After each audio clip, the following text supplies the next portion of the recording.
start here. Yeah, if he wants one. Good. Should be an interesting one.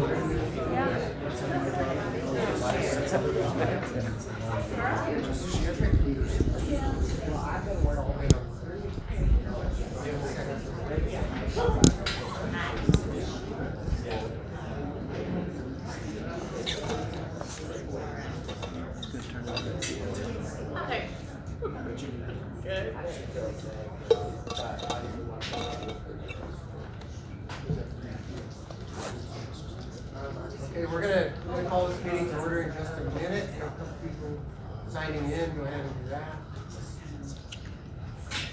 Dogs get 6 minutes. People 3. You want to talk? Okay, I'll sign her in.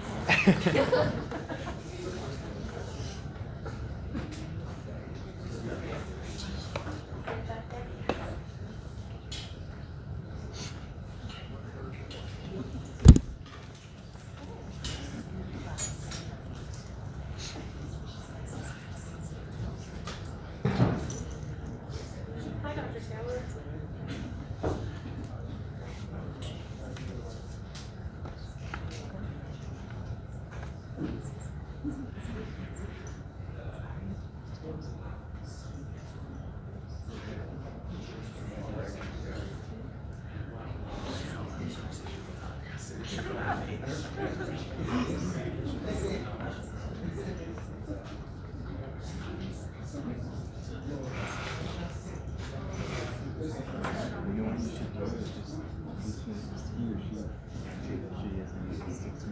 All right, I'm going to call this meeting of the Archuleta District 50, the regular meeting, January 11th, 2020 order. There are a couple things to say right off the bat about what's going to be a little different tonight. 2 of our board members, including Amanda Schick, one of our newest appointees, and Dana Hayward, one of our standing board members, are both on Zoom because of illness. For that. We've also have the public is able to be on Zoom. They can't participate via Q&A, but if they want to listen and watch, they're Zoom available to public members out there. So I'll welcome Amanda Schick as a new board member and Butch Mackey as our other new board member as of last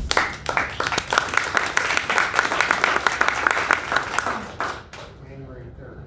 So let's go ahead and begin the meeting with a roll call, Robyn, to account for who's here. Mr. Lynch? Present. Mr. Mackey? Here. Oh, I speak Mrs. Hayward, I'm sorry. Can you hear us? I'm here. Okay. Mrs. Schick? Present. And Mr. Taylor? Here. Great, welcome all. All right, we'll begin the meeting with a pledge of allegiance, and if you would follow along, the flag back there, and the flag right there. Pledge allegiance To the flag of the United States of America and to the republic for which it stands, one nation, under God, indivisible, with liberty and justice for all. All right. We have an agenda that board members have seen, public has been posted. We need a motion to approve tonight's agenda. Mr. President, I move that we approve the agenda as presented, with the ability to move around. Got a motion, we got a second? I'll second that. Motion seconded. Any discussion of the motion? All right, call the roll, Robyn, for the vote on the motion to approve the agenda. Ms. Hayward? Aye. Mr. Lynch? Aye. Mr. Mackey? Aye. Mrs. Schick? Aye. Mr. Taylor? All right, the agenda is approved. I'll try to speak up. Someone mentioned I'll try my best. I don't have the loudest voice in the land. There are little speakers around if I need them, if we need that. We can go to that. All right, tonight we're going to begin a section of the agenda with celebrations, and we have San Juan Mountain School here, Stuart and her kids, to share some things with us. Hi. It's so nice to be here. Thank you for asking the schools to highlight things that are happening.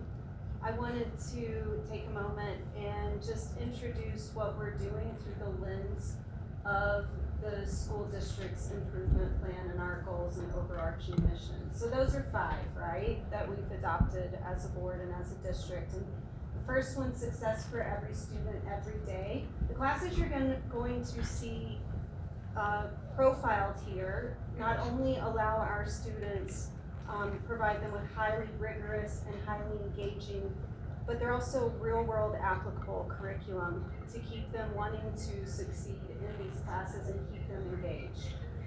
This means that we use our resources wisely, point 2. We put the money and the time and looked at our budget, and when these were proposed by Andy, we were able to, Mr. Gwynn, we were able to very effortlessly realign some of our budget items and make sure that these classes were able to happen, and they have been very engaging for students. Another way we use our resources wisely is our building. I would encourage any of you who have not yet toured our building to tour it. We use every square inch of that space and then some, double. So we pride ourselves in making it work, making our small space work. The third one about an all-star staff. I just don't even have notes on my card. I wouldn't know where to begin. I think I have the best of the best at my school, and it shows with our graduation rates and our passing rates for all of our classes. So the all-star staff is kind of a slam dunk, and I don't want to rub it in anybody's face that I think I have the best staff.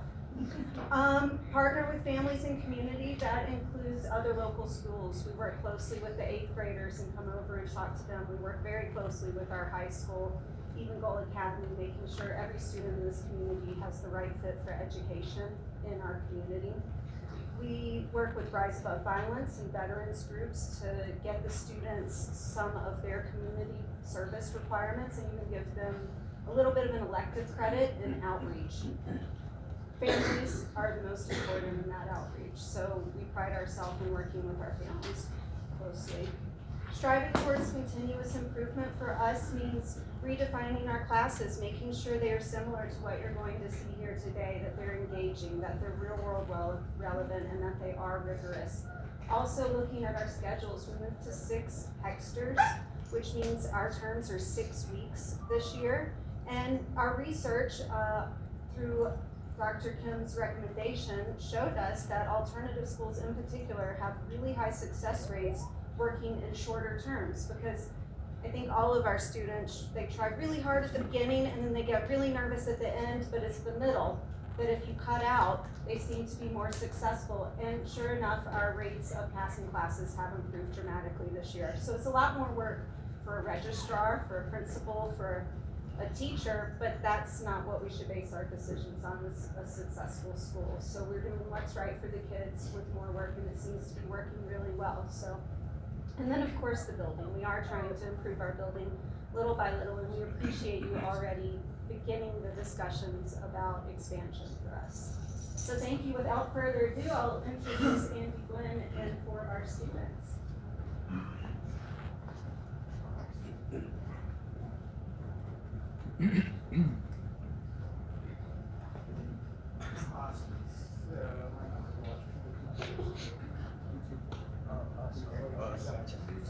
Thank you guys for having us. We're going to start off with one of the science classes I taught last semester called Riverwatch.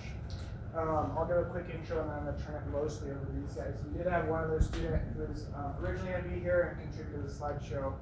She wasn't able to make it tonight, so I'll fill in for her. So Riverwatch is a statewide organization that is part of Colorado Parks and Wildlife. It's a bunch of different organizations, school groups, other volunteer groups across the state that collect and submit data to Riverwatch, and then those pieces of data are used by policymakers and decision makers across the state to look at the health of our water.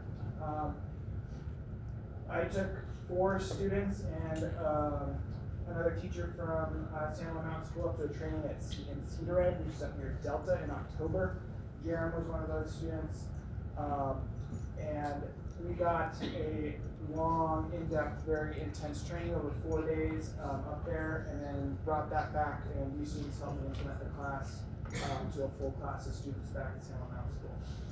In addition to that training, we also came back with about $3,000 worth of equipment that Riverwatch gives us to use during that time. So I think the training ended up costing us about $1,000 for myself, a teacher, and 4 students. We got 4 days of training, accommodations, and food, and then also a ton of equipment. So it was a great program for that.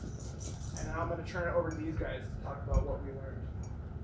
Mr. Gray, can I ask a quick question? The equipment that you brought back, do we get to keep that? As long as we are running the program, yes. If we ever stop, they ask that we return that so that they can move it to another organization. Right. The first one I'm going to talk about is dissolved oxygen, which is the first bullet point we have on our slideshow here. And dissolved oxygen is basically the amount of oxygen dissolved in the water. Any form of life here on Earth uses oxygen in its own various ways. Now, dissolved oxygen varies in temperature, altitude, depth, daily, and seasonal cycles, and even discharge. If more oxygen is consumed than produced, dissolved oxygen levels decline, and some sensitive animals may move, weaken, or possibly die over this kind of amount of time. Second one is alkalinity. Alkalinity is the balance of carbon dioxide in the river. Alkalinity is also referred to as buffering capacity, which is the ability of water to resist a charge in pH when an acid H plus or a base of OH minus is added. Exactly. We also look at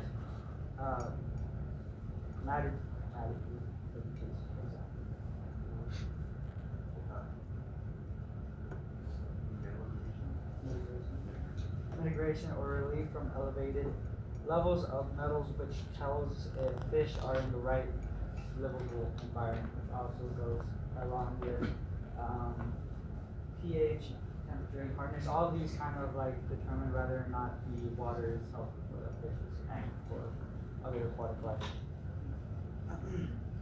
Hardness, which is our third one on there, and it measures the calcium and magnesium polyvalent cautions. Fish reside in high hardness waters. They can withstand higher concentrations of metals compared to the same metal concentration in low hardness environments. The more calcium and magnesium present, the better any odds of those ions being on the gill's uptake sites than on the metal. Metals are kind of like nutrients, right? No, metals are like bad stuff. Oh, right, bad stuff, and that is measured. That's wrong. Temperature, we kind of skipped over the pH, but temperature, as you know, parasites can survive in any, they can adapt and all that, and a lot of,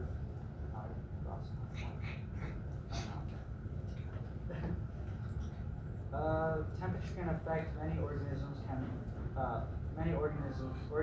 in the water.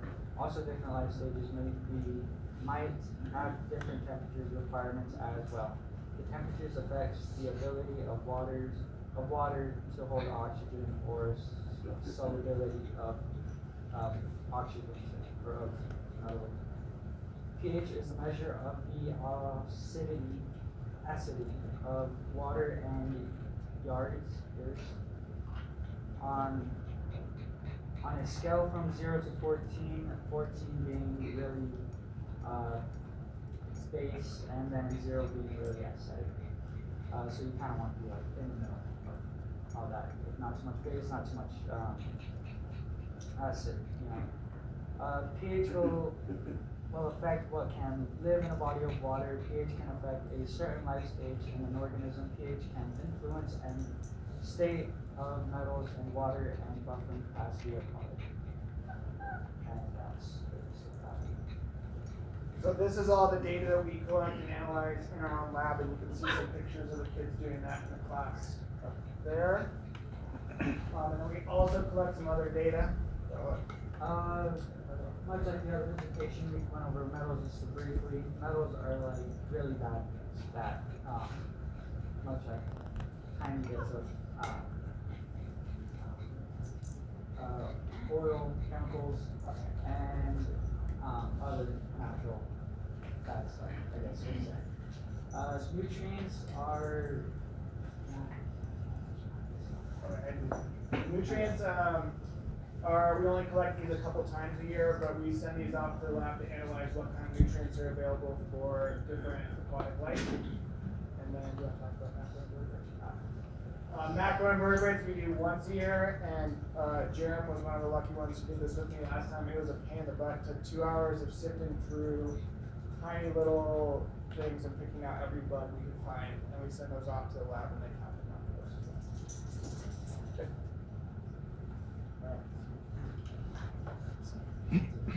Hi, my name is Luis, and I'm going to talk about our watershed and the importance of it. One of the importance of us even getting water is the determination of snow that falls for every year, which when that snow melts, comes down the Wolf Creek Pass, into the San Juan Mountain, and goes into the Colorado River. The importance of it is because we use it in our everyday life as domestic use. Some of us wash dishes, some of us send our kids to wash dishes, like I'm one of those. Recreation as rafting, canoeing, swimming, outdoor adventures, and farming and ranching, because water, grass with no water, there is no livestock. With no livestock, there is no meat. And habitat and environment, it greatly suffers, but can gain from the water, because it builds around our town, our trees, the soil for us to grow new plants and such.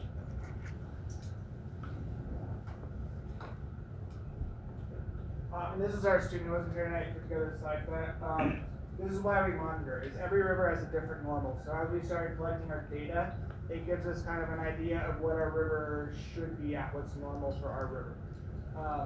And so state officials can't monitor everywhere, so they don't know what normal is everywhere unless you have programs like this that give them an idea.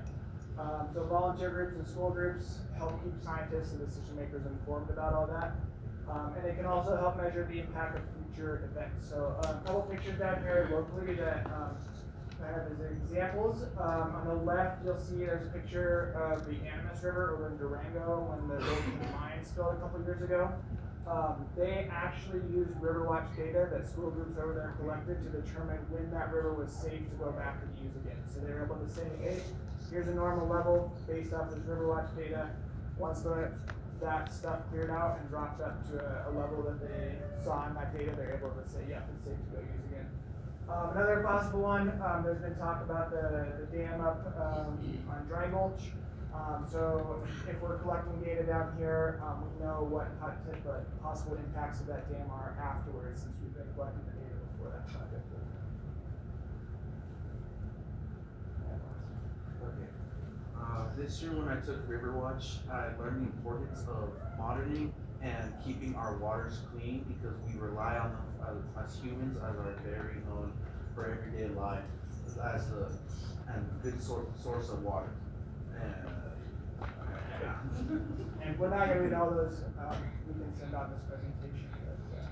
But, it was as a teacher, it's very exciting to see some of the comments the kids made after their class about why they thought this was important. And then lastly, I just want to say a quick thank you to a lot of people who made this happen. You guys as a board funding that trip up to Cedar Edge was huge. Colorado Parks and Wildlife obviously putting on this program. Stuart Galina talked a lot about what we do at the school and letting me try these things out when I come to her with crazy ideas like this. She almost always says, yes, how can I help? Becky Johnson was our other chaperone on this trip and agreed to come on her own time on a weekend, which was phenomenal. And then the Southwest Colorado Education Collaborative might potentially be helping us pay for this, so it might be actually free, so I wanted to throw that out as well. And they also bought us a bunch of equipment, so Riverwatch gave us one set, they bought us some other equipment, so more kids can get their hands on these labs at a time. So, That's great. Yeah. thanks. You guys have any questions for these two? Before I bring up my robotics? Sorry for my vocabulary. Just a quick one about, on your monitoring, did you go to multiple places along San Juan or just one spot? So we only do one spot, you guys want to tell me where it is? It's down by Yamaguchi Park, just, Okay, so it's gonna be- just downstream of the Apache Bridge. Yeah. Anybody fall in when you were saying Yeah. On purpose? Excellent, thank you.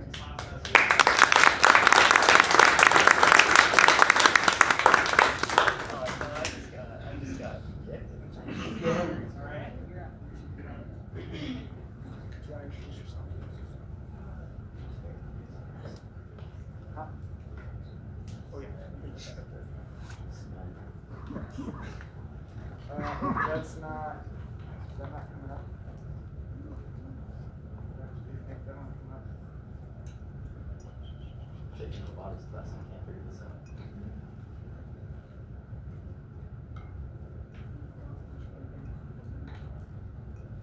There we go.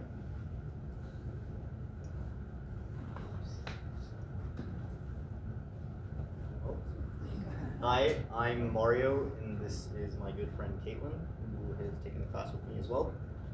And we are here to talk about, personally, one of my favorite subjects of the school year so far was robotics. It was a very fun class. It was very interesting, challenging at moments, but we're here to explain what we enjoyed about it, what we learned, and personally why I feel like it was an important, how do I say it, step in life? Alright, so this is the basics of what we were using during our semester playing with these. First we had the Sphero Ball. It's what we used for about the first third of our class. It's just a RC robot that kind of swirls around, but through this we learned some important stuff. And then the RVRs we moved on next to, the second, third, got a little more fancy, and then it got to building your own with little bits and Lego Mindstorms.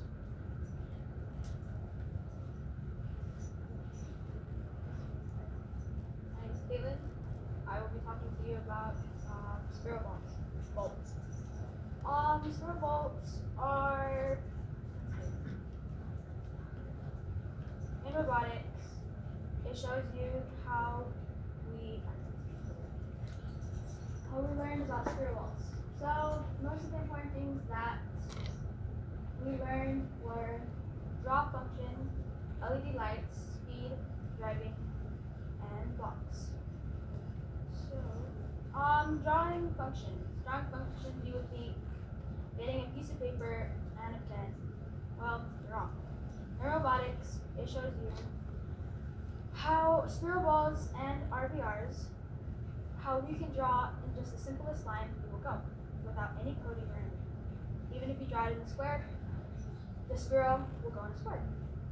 So this teaches us, even without coding, the Sphero ball or the RVR will still move in the same direction and in rotation without coding.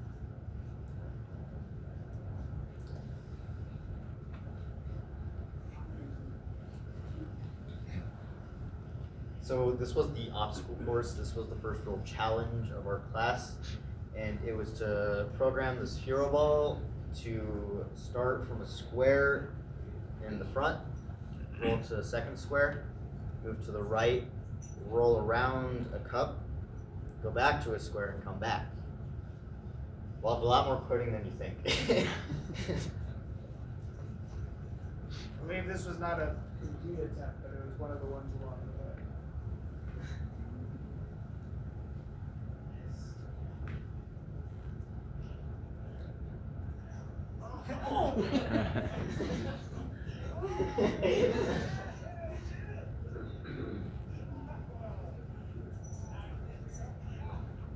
There's always lots of laughter. So close. We were so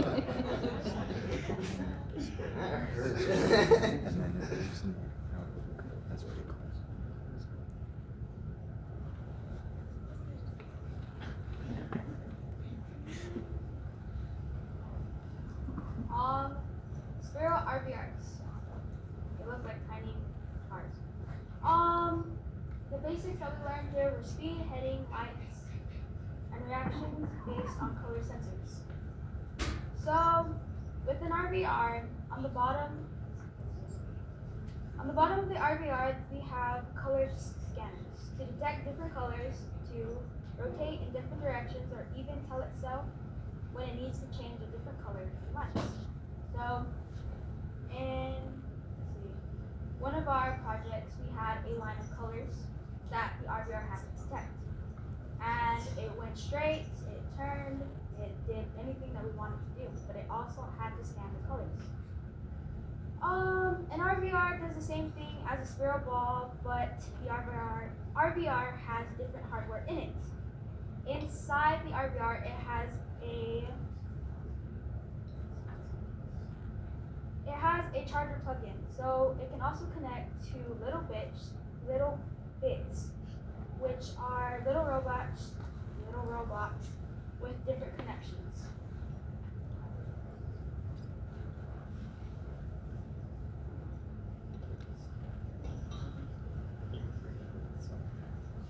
So after the RBRs and the Futuros and learning how to program and whatnot, we kind of stepped away from the programming and went to more hands-on building.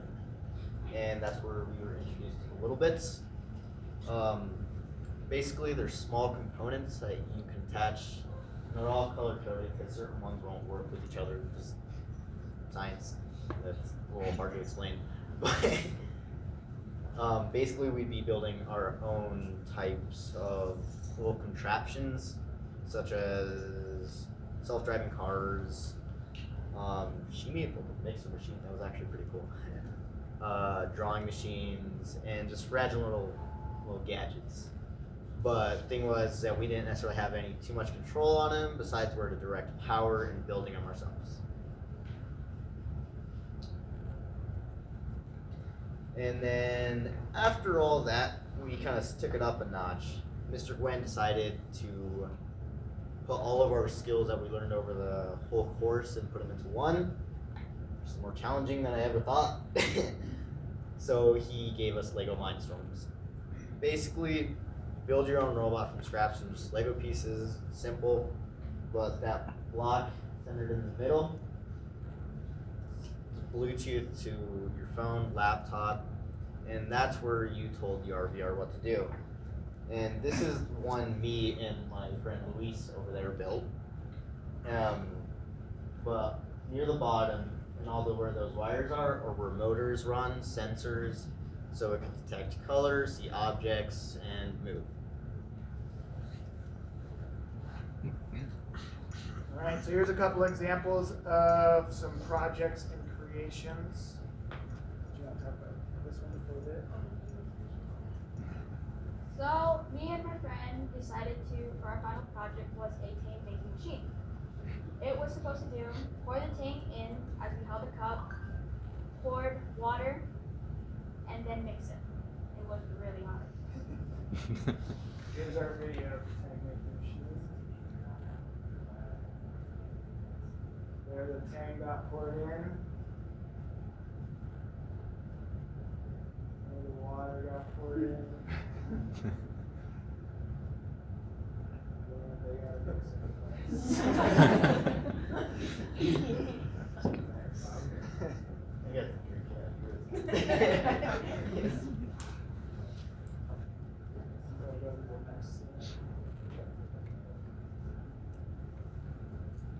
Oh yeah. This was an example of the RBRs being attached to the little bits. So their job was to collect the Lego on the ground here. So you can see the RBR drove up to it, collected the Lego, and then brought the Lego back.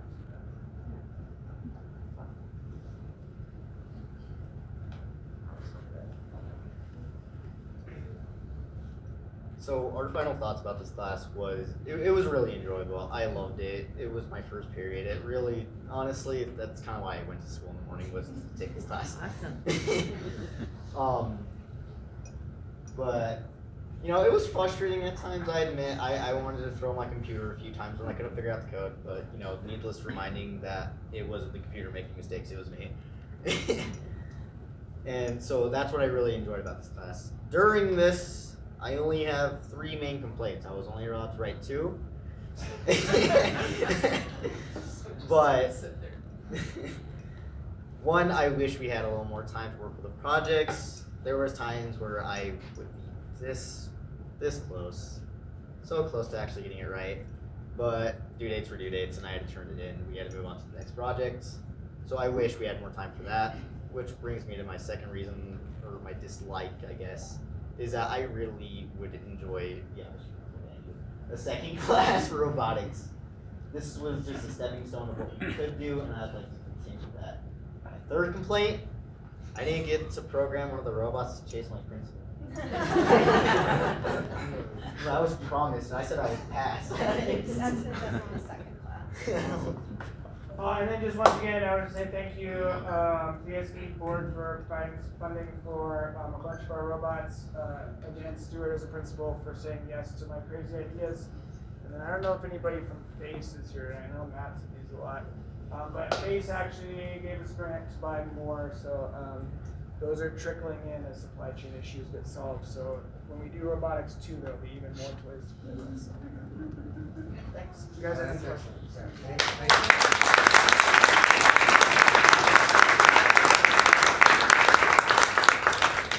Any questions or comments? Anyone? That's great. So the device, the robot device, you're learning to program it, give it instructions. It's a blank sheet until you tell it what to do. Yes. Yeah. Yeah. So Caitlin touched a little bit on it. You know, sometimes you code them with something as simple as just drawing a design, and then it progressed into much more of the coding type things where they're using blocks and typing in code as well. So it's the universal language of coding? Yeah. Yeah. That applies to coding down the line. Actually, yes, I'm taking a web design class right now, and I took a coding class before robotics. That really helped me out. Yeah. Very nice. Thank you all. Thanks. Any other questions? Thank you for bringing your students, and thank you guys for demonstrating your learning. Thanks for coming out to see you. all of you.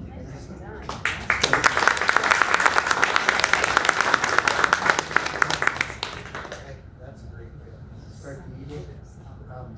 The next item on the agenda is something about school board appreciation. So I don't know what that is.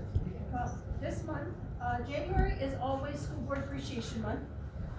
The National School Board Association and the state of Colorado always works hard to recognize our school board for the time, the volunteerism, and the difference that you make in communities. So I have a proclamation to share from the state of Colorado and a couple of thank yous from our various schools and our students throughout our schools.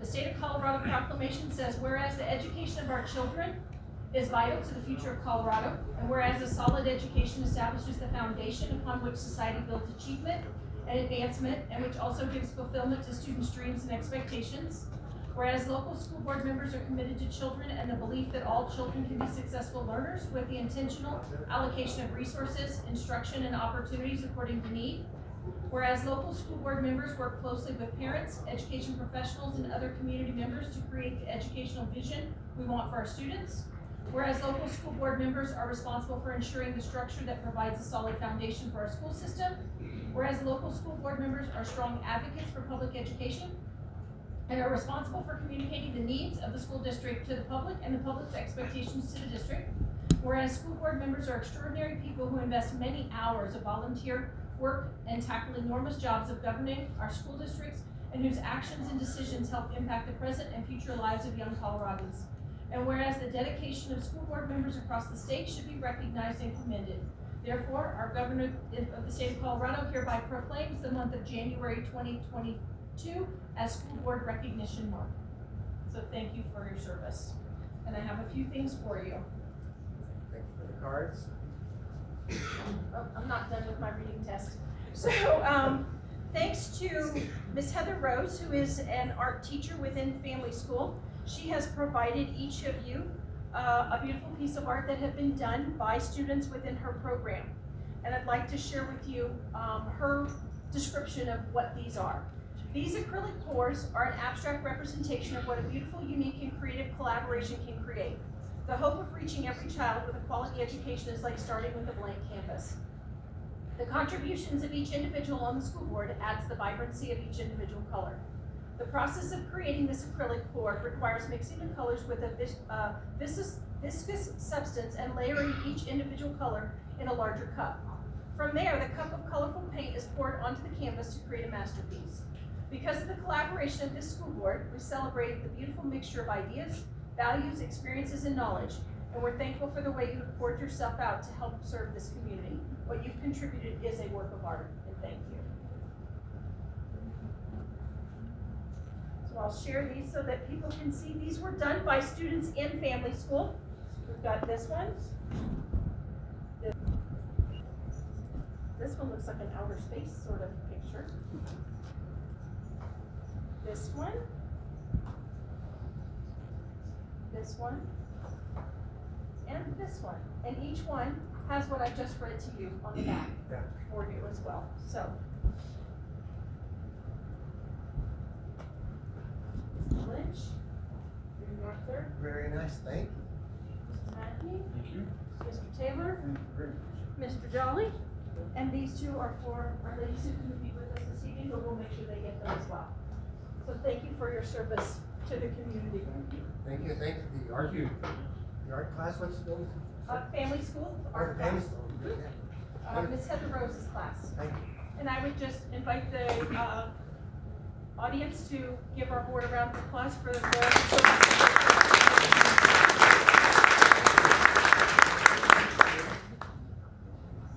Thank you. Now we're going to the section of the agenda we label as comments.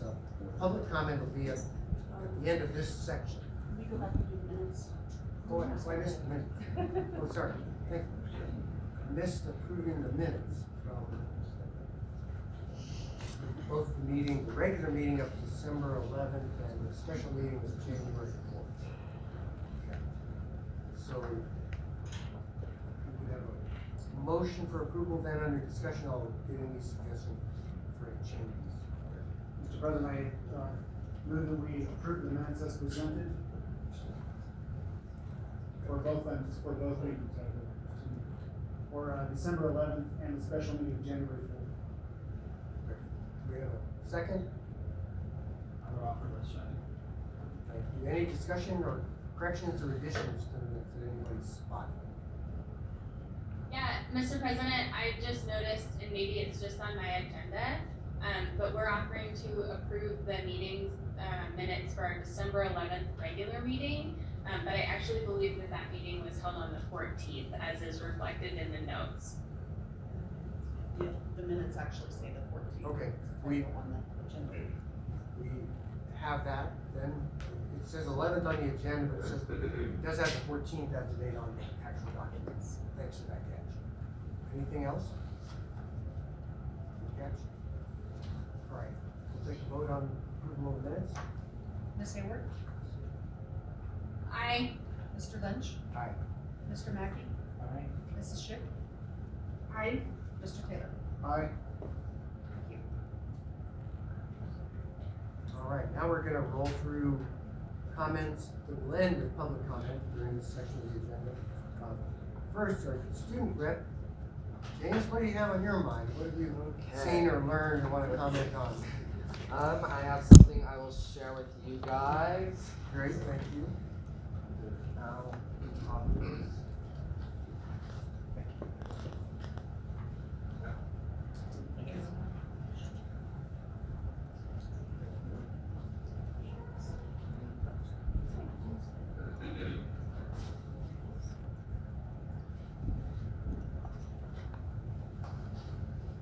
okay, so yesterday at lunch I was in it's youth rights meeting. We have it every Mondays, some Fridays. San Juan Basin Health had come into our Youth Rise meeting yesterday and spoken to the students there about the Junior Heroes Challenge. The Junior Heroes Challenge had struck me right away as bribery, and when I had questioned the San Juan Health representatives, Sandy and Steve, they assured me that it's not a bribery, instead it's an incentive. Incentive is defined as a thing that motivates or encourages one to do something. Bribe is defined as persuade someone to act in one's favor, typically illegal or dishonestly, by a gift of money or other inducement. These to me are similar, especially under these circumstances. I had also questioned if they had to absolutely promote the vaccine to qualify, and they explained, we must follow the rules. The rules are, you have to promote vaccination. I said that I would like to submit my viewpoint, but that would not be approved, I was told. When I bring up the similarity between bribery and incentive, Steve had said to me, think of it as a job I would get paid for. Despite the way many people may feel about this, the school is definitely not the place to promote this at all under any circumstances. This is by all means wrong, especially this is qualified for 12 through 17-year-olds, and that age group is being minors. Now, I don't know if you guys caught on to that, but San Juan Basin Health had come to the school, and they had came to at least my meeting and promoted a Junior Heroes Challenge, which is offering $100 for students to promote vaccination on social media. TikTok, Instagram, whatever it may be. You can group up and have up to $300 as a group. I just thought this wasn't the place or the time.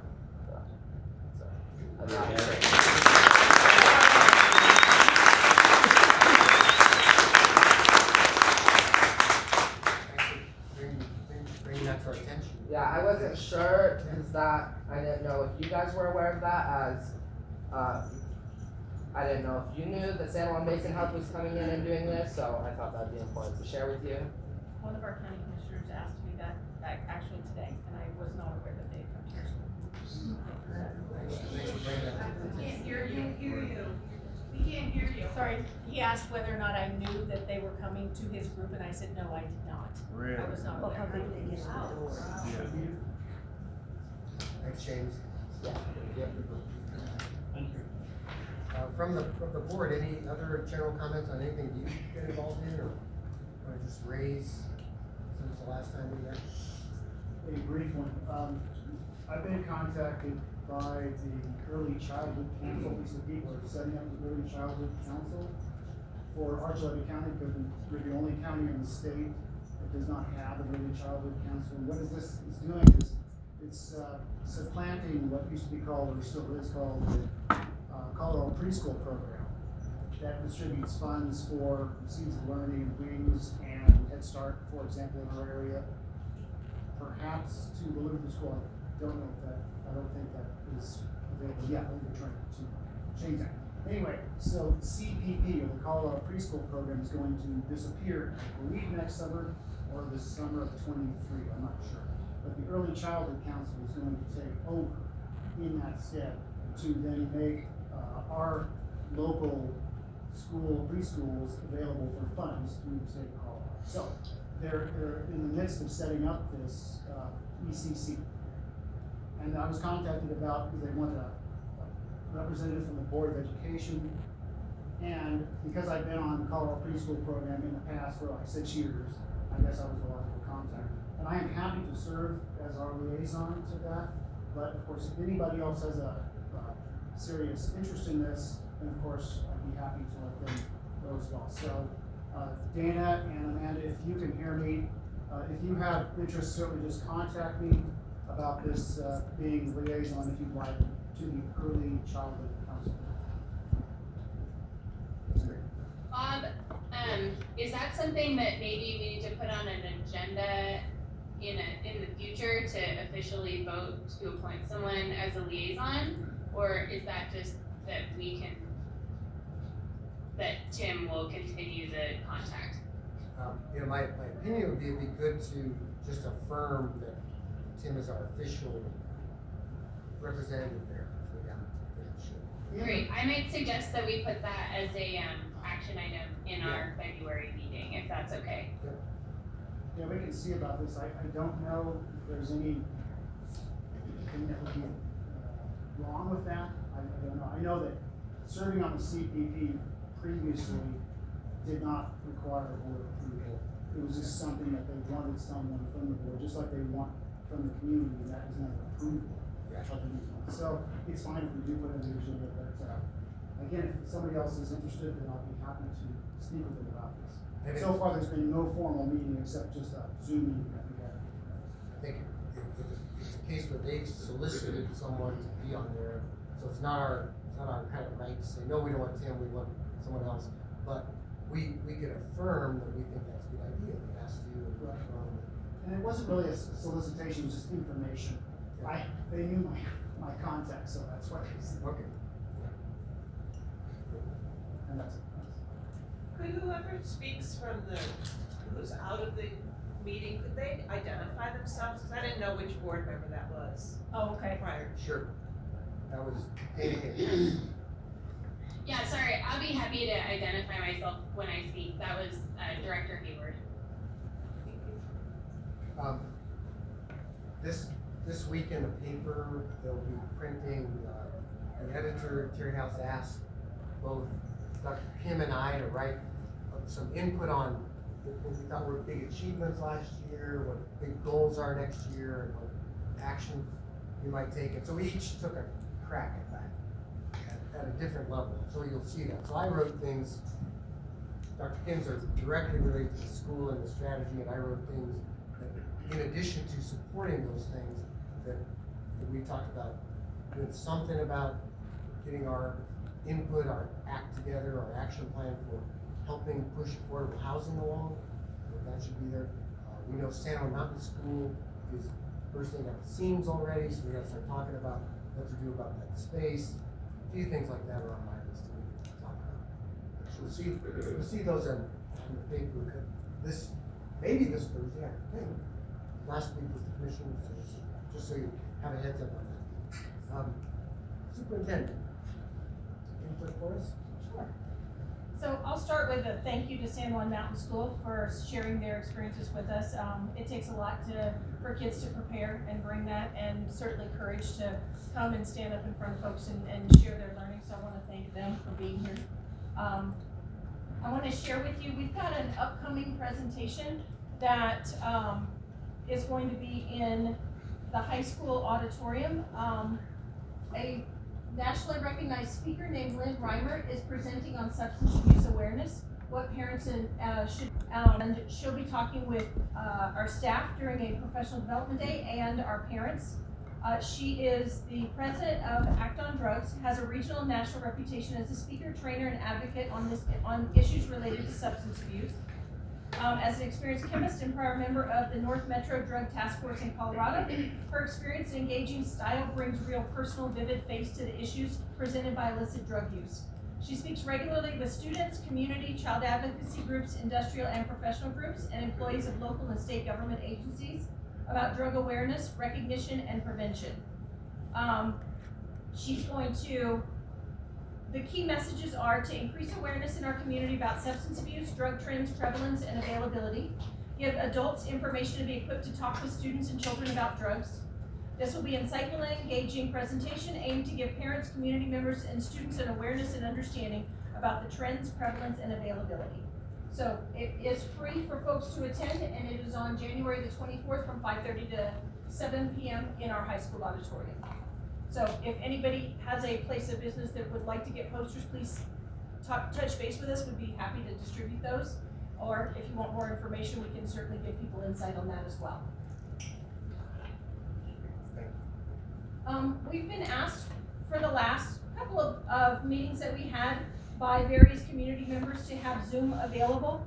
The challenge has always been the number of folks it takes to moderate that, to do panels and everything else. We've asked our IT staff to work with us, and our hope is that we'll be able to upgrade the right equipment in here so that we can make that available to our community, given that folks have asked for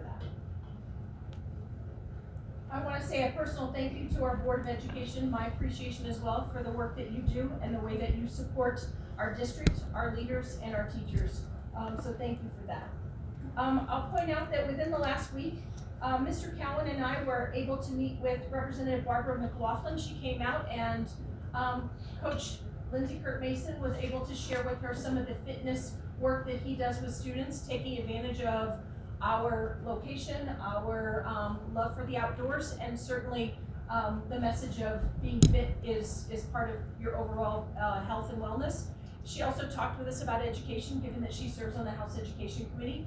And one of the things that, you know, Bob, you and I both say it over and over again about affordable housing, and she says, I'm gonna challenge all of us to stop using the term affordable housing, because educators should not have to qualify for affordable housing. They should make a wage that allows them to buy a house. And so she's given me a lot to think about with that, so I appreciate her advocacy, and I appreciate her lens that she's looking at going to the legislature to really talk about how do we make sure that we have educators in the state of Colorado. Tonight, you're gonna get an opportunity to hear from our auditing firm, Wall, Smith & Bateman. I appreciate them making the time to provide insight into our financial health and to be available for questions that the board may have about our audit that gets done every year. Also, a thank you again to Mike for the hard work of he and his team putting that together, because it takes endless hours for them to put together all of the documentation that they need to go through and make sure that we are a healthy organization, and we are. Tonight, I will also offer a brief review of our strategic plan priorities that were developed based on community, parent, staff, and student input. We're going to take that high-level overview of the priorities, make sure that we share that with our 2 new members so that folks can really get caught up to speed, so that as we go into the next few months, 1 or 2 priorities each month at our board meetings will be a focus, so that board has a chance to ask questions and provide input on what you'd like to see in that plan.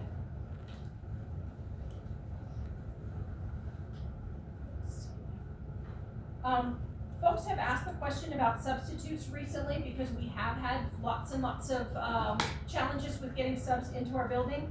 Since we've returned from winter break, we've had to look at staff attendance each day. We've had between 2 and 5 individuals pick up sub jobs of absent teachers, on average between 8 and 12 unfilled.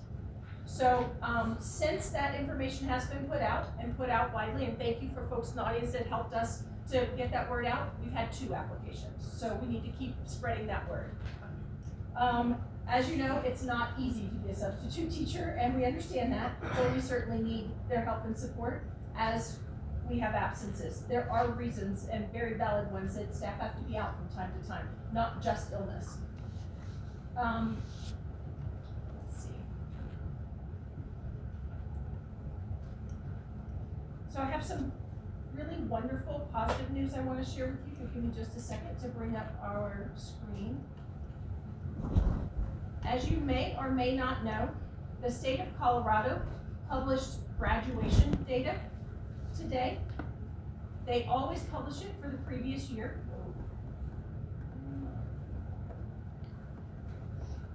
In about December, January, depending on when it's available.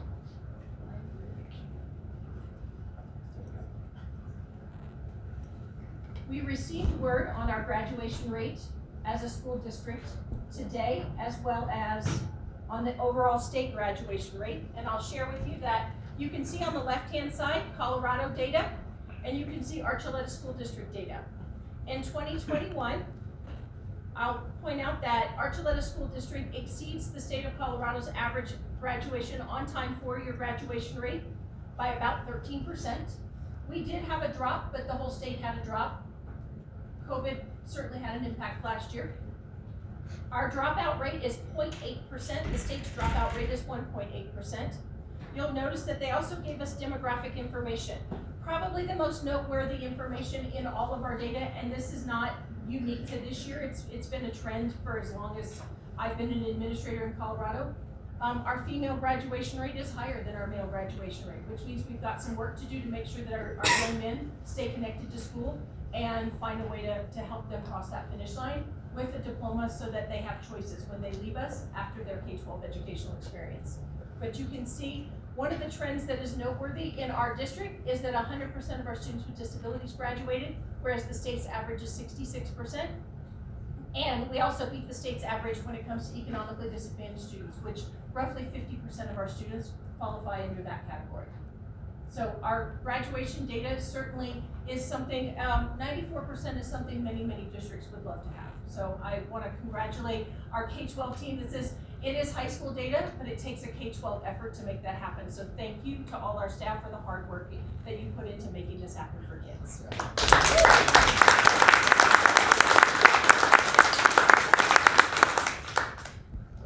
That's a pretty incredible jump above the state average. That's not a point issue, that's It's 13 solid. points. It's solid. So thank you and congratulations to our teams. Yeah, excellent.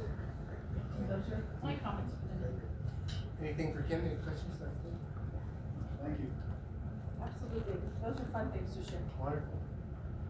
All right, we're gonna move to the public comment portion of the meeting, and we'll read the policy on public comment. Most important thing we want to do is be really consistent. So we're not gonna cut anybody off and then let somebody else go longer. We're gonna cut everybody off. Public comment. The board will now hear public comment. The board hears public comment to learn about the preferences and concerns of our community. Questions asked during public comment that require further investigation will be referred to the superintendent or designee for consideration for a later response. The board will not make comments during your remarks. The board welcomes comments of our community members, but to ensure that everyone has an opportunity to participate, there are a few ground rules we ask you to follow. Anyone intended to address the board shall sign the speaker's sign-in sheet at the front of the, well, it was on the podium, it's here now. Speakers will be called to address the board in the order in which they are listed on the sign-in sheet. Speakers' comments are limited to 3 minutes with a total time of 30 minutes for all public comment. Individuals may not yield their allotted time to another speaker. Organized groups speaking on the same topic are restricted to a total of 12 minutes. To be respectful of everyone's time, we ask that you cover points not made previously. Well, we cannot limit individuals' constitutional rights to express themselves. We remind speakers you are responsible for your own speech. The board will listen with respect and ask those who address the board to do the same. In order to respect all persons when addressing the board, we request that the audience address issues rather than personalities. Profanity, yelling, fighting words, defamatory and abusive remarks, and derogatory language are out of order and will end speaker's privilege to address the board. We thank you in advance for participating tonight, and we welcome our first member of the public, Ms. Bethany Jones.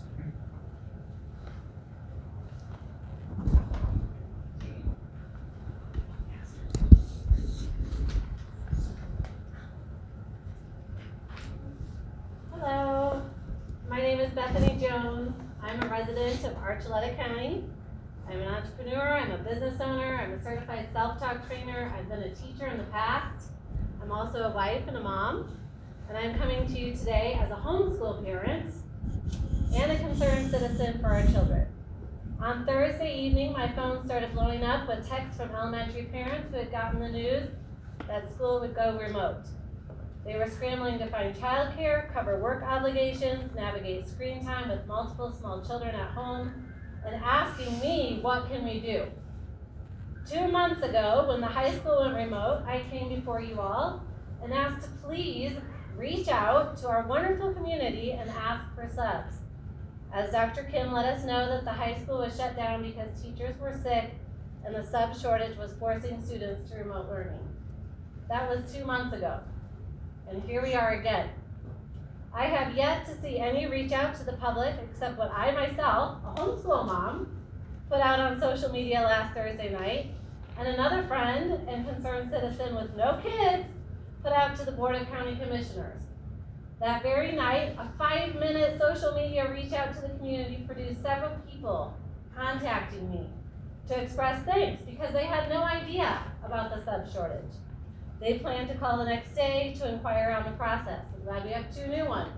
It's better than none. 2 months and the public is still unaware. According to the CDC and the American Association of Pediatrics, the facts haven't changed. Our kids are at minimal risk. In fact, the data shows that our kids are 1.5 times more likely to die in a car accident than from COVID. Dozens upon dozens of studies are showing the negative impact that remote learning is having on our children. It's difficult for the teachers, for the families, and for the kids. That's no secret. But I'm not gonna bore you with science and studies. I'm here to ask, why have we not attempted to solve the staffing issue?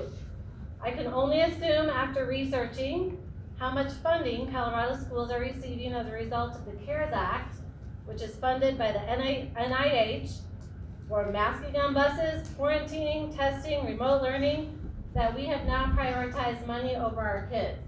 This is tragic. This is unacceptable.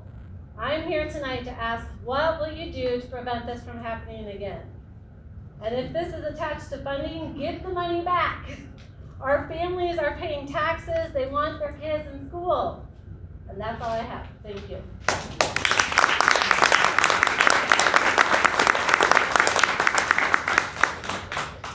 Mary Beth Snyder.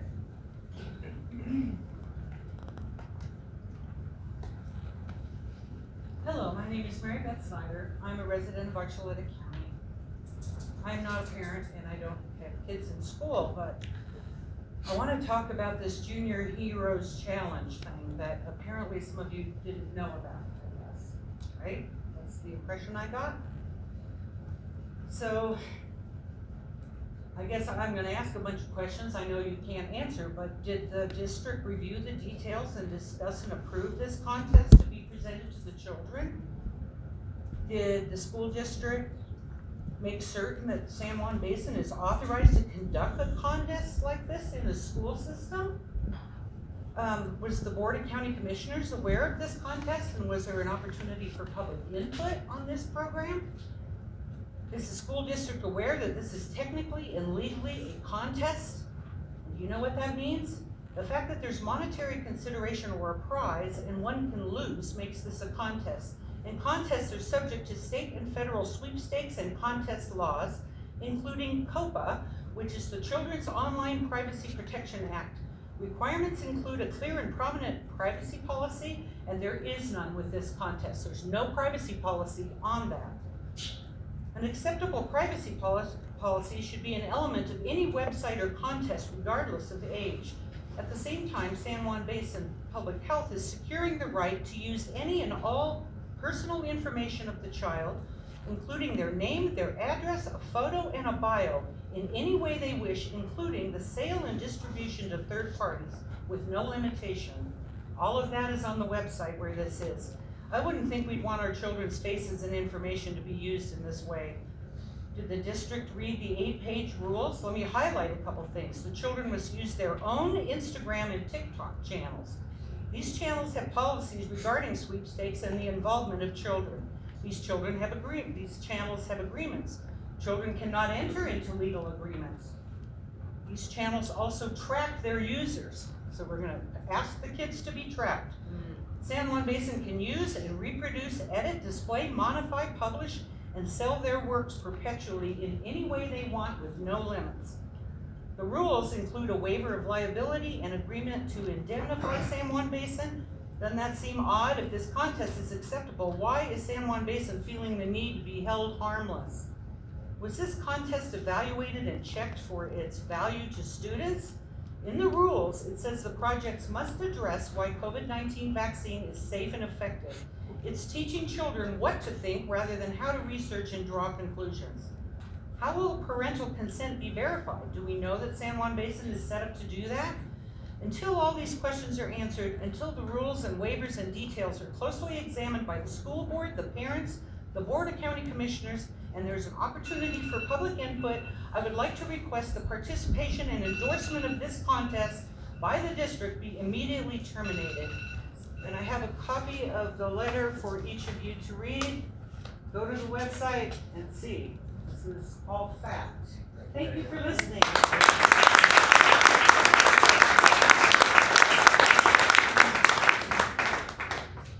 Mike Billhauer.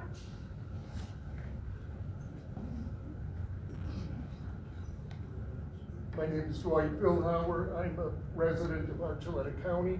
Thank you for giving me this opportunity to speak to you this evening. My background with my master's degree is not in education, but nonetheless, over the last 40 years, I've instructed both youth and adults in my particular field. My wife, for over 31 years, was a public school teacher in elementary education and also on the private school level. We have 3 nephews who are involved in education. One is a principal of a Christian school in Denver, another as a elementary school teacher in Florida, another as under his PhD as a professor of aerospace technology and a researcher at Purdue University of Indiana.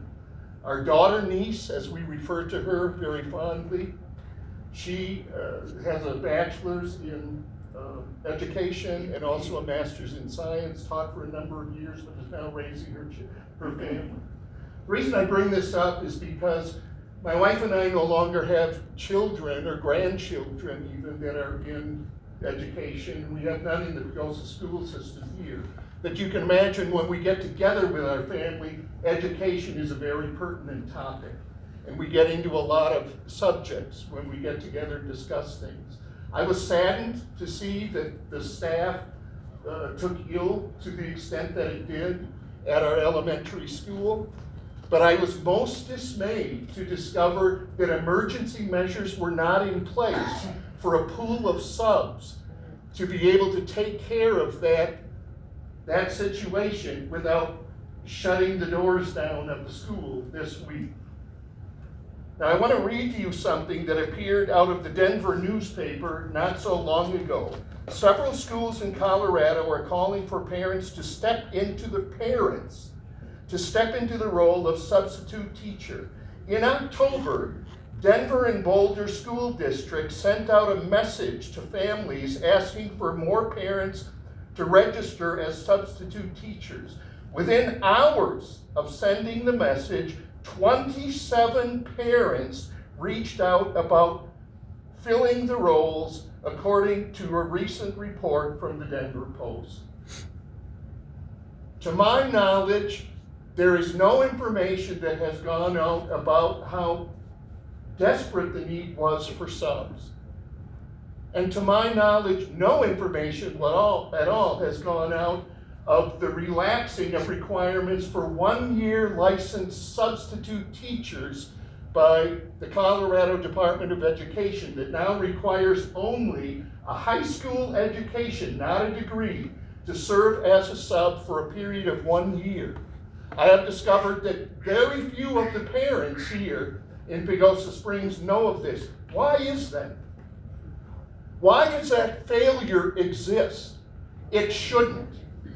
We cannot just reuse remote learning as the answer. Remote learning is revoked learning. I'm calling upon Mr. President, you along with the town council, with the superintendent, and also the principals of our school, and also select teachers to have an emergency work session and address this issue so that we can follow Colorado state guidelines and get together a pool of subs so that these closures never happen again. Thank you.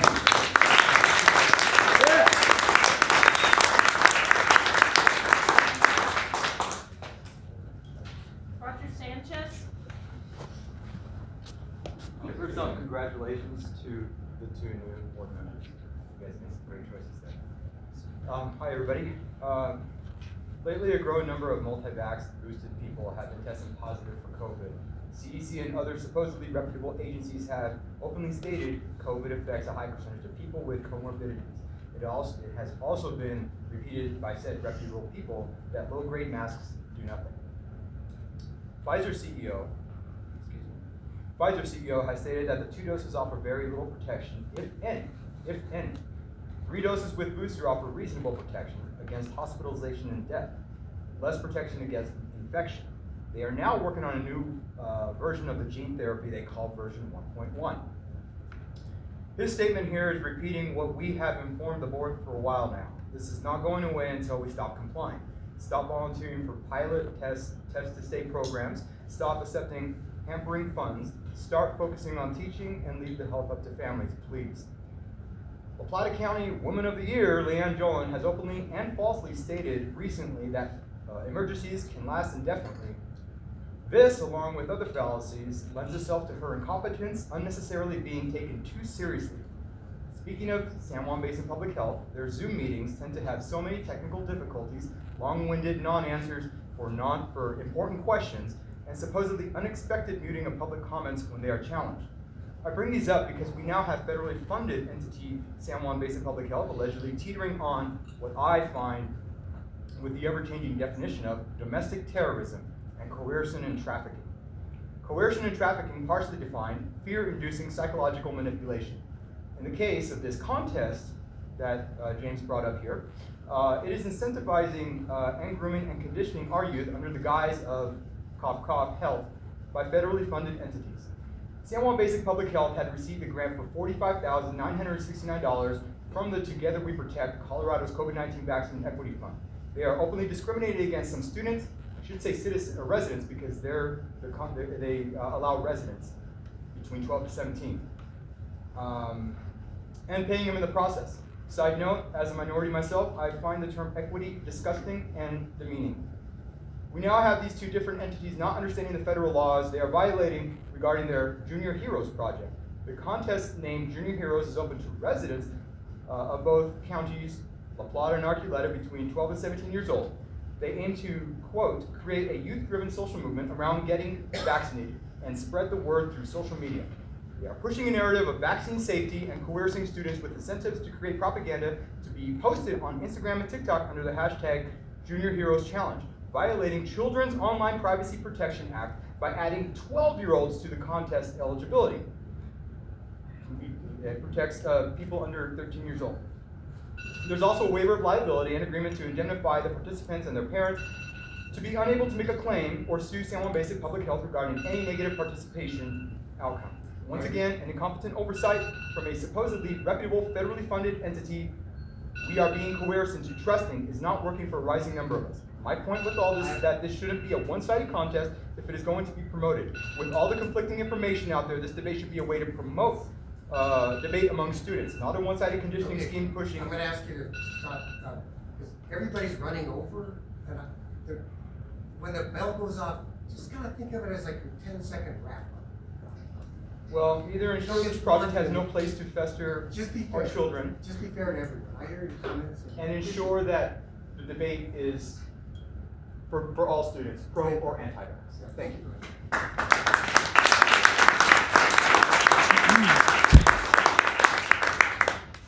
Dale Schmidt.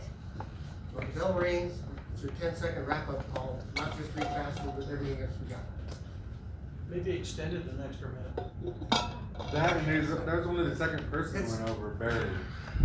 Not everybody. No, right, but there's a little trend going, so I'm just gonna say, let's just agree on a rule that we're not saying dead stop at 3. I am saying when the bell goes off, wrap. I do appreciate you letting us speak even a little longer, so thanks. All right, my name is Dale Schmidt. I'm a resident of Colorado. I've sent down 4 sheets of paper. Basically, you've got the sheet that I'm reading off of, and then we'll go through it. I'm just trying to understand how to interpret this information, and I spent most of the day getting this information. I believe we the people are in our rights to know the questions of these questions I am asking, and I understand you won't answer any of them now, but I've got an email here where you can respond to them, and I will hope you would do that. I have given you 3 documents for your review. Copy 1, the ARPA Education Stabilizer Fund, the ESSER 3. Is that the correct number of the 2020-21 budget from the ARPA ASER 3 allocation based on Title I-A total award? And that one there, if you look at copy 1, that was $2,781,554. That's what the total award was to Archuleta County. Copy 2, elementary and stationary secondary school emergency relief safe return to school checklist. It looks like you have to address all these columns, all 3 columns, check them off, and send them back to the CDE review teams to be reviewed to get approved. In the third column in the middle, it says, no data needed to be published within your posting. It simply needs to be clear that the local education association, LEA, is collaborating with local health officials, which would be San Juan Basin Health, concerning this information. Then in the next box, it looks like they want you to give the number of COVID-19 cases amongst students, teachers, and staff, and the number of people in quarantine. We the people would like to see that data. Copy 3, U.S. Department of Education fact sheet. At the bottom it says, a state may use up to 0.5% of its total ARP-ESSER allocations for administrative costs and emergency needs as determined by the state to address issues related to COVID-19. Based on that figure in copy 1, that 2.7 million, if correct, 0.5% would equal $13,908. Speaking for we the people, we would like to know where that money went. Thank you.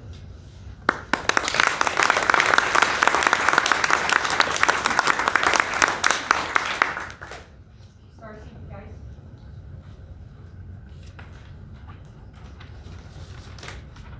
Good evening.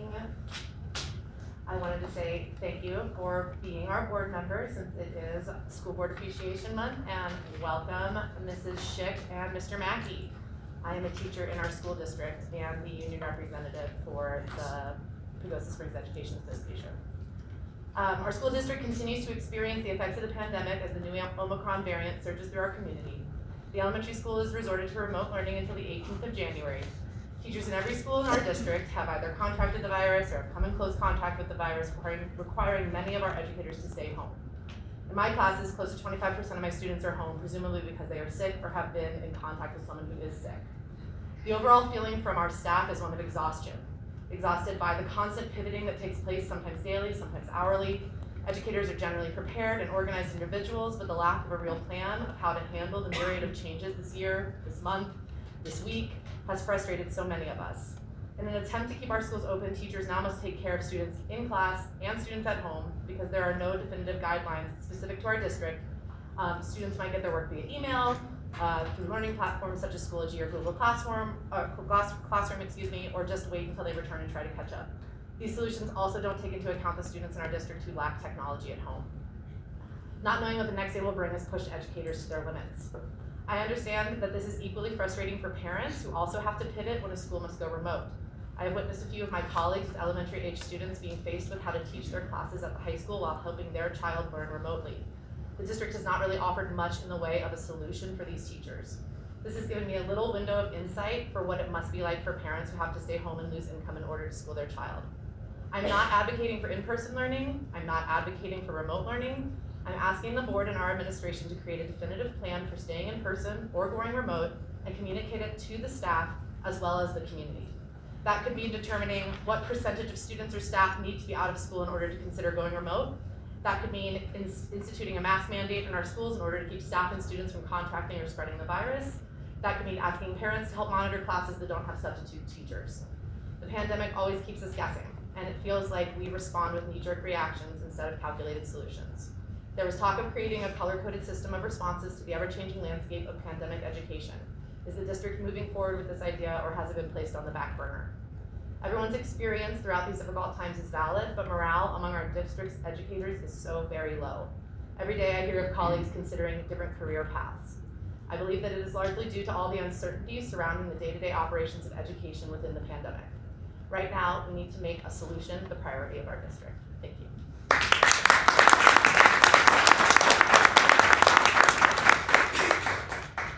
Jimmy Jones.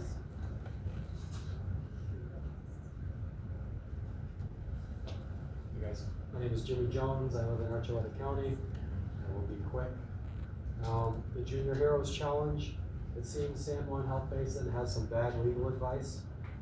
They are a political subdivision of the state of Colorado, which means they can be sued in federal district court. Every employee or contractor of San Juan Health Basin is a public servant as defined by the Colorado Revised Statutes they too can be sued in federal district court under conspiracy against rights and deprivation of rights under color of law. We the people can never waive our rights. There are many court judgments that have proven that. It doesn't matter if I sign a waiver that says I won't sue. If San Juan Health Basin violates the rights of the students or the parents, they can be sued in federal district court. As a public agency, San Juan Basin Public Health must provide equal protection under the law. They must not limit speech they don't agree with, and they must not discriminate based on political opinion. If they do any of those things, they can be sued in federal district court under Title 42, Section 1983. I don't think you guys want to be involved with that. I'm going to be getting together with students who are denied the right to participate in this program, and I'm going to teach them how to file a federal civil suit against public servants who violate their rights and their parents' rights. So I'm encouraging you guys to steer clear of that, because you don't want to be involved in that. Thank you.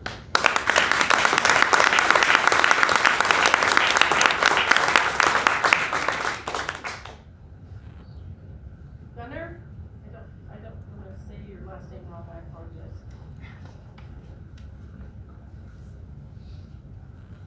So I'd like to expand upon this young man's concerns with San Juan Basin. I'm personally concerned what they're doing in either of these two neighboring counties. I've personally asked them to show me significance, statistical significance on numerous occasions without any quantifiable responses. I usually just hear rhetorical fluff, right? So it's concerning to hear an institution like that is coming in to what's supposed to be an institution of education, which should be based on certain standards, right? I've worked in an emergency room. I've worked with the Institute for High Altitude Medicine, helping them conduct research. I've even studied some cellular molecular biology. And my understanding, which is a little outdated, is that you're supposed to have a rejection for the null hypotheses to show statistical significance in any clinical trials throughout the world anywhere. It's been this way for a long time. They have failed repeatedly to show me anything, any numbers. I've invited them, show me the numbers that would justify statistical significance. I don't think they're there. So to me, that's a little concerning. So are they making decisions based on the interest of a few people's financial statements, or is it really on the interest of the health, security, and education for this particular conversation of our communities? I don't know, but obviously I'm pretty skeptical.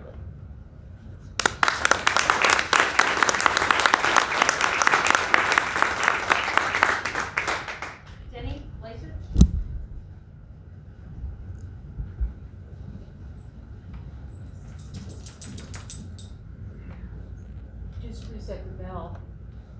Since I have her, I get an extra, 6 minutes? I'll make Yeah, it but I get hard. to ask the question.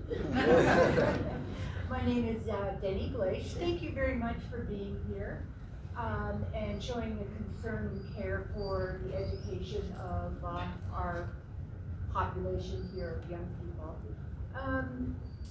I haven't been here for a while. Not much has changed, unfortunately.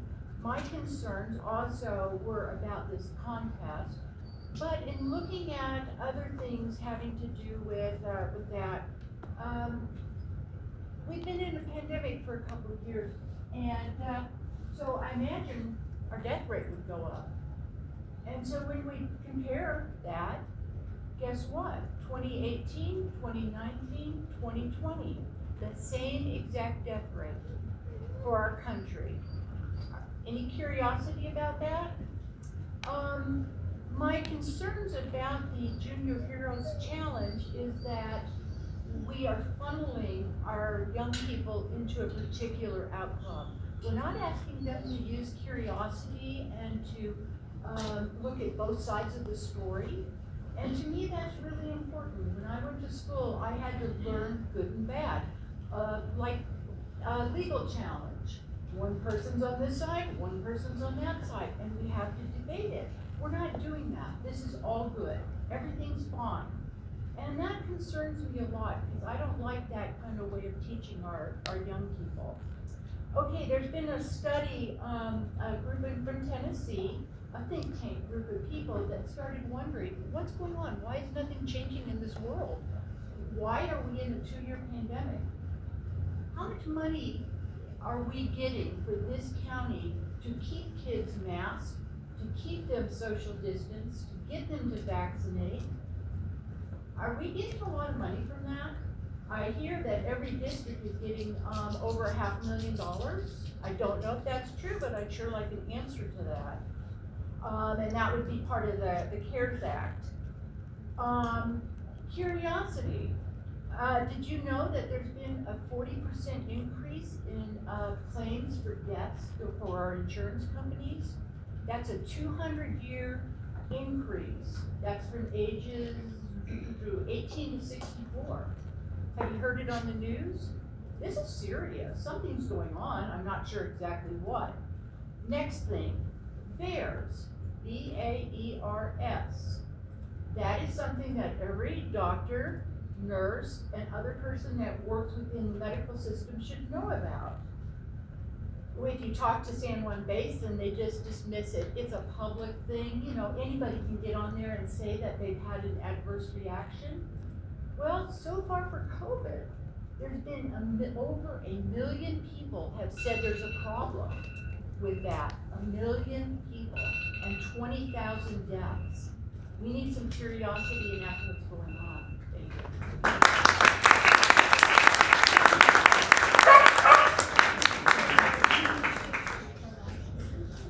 Barry Smith. Time for one more.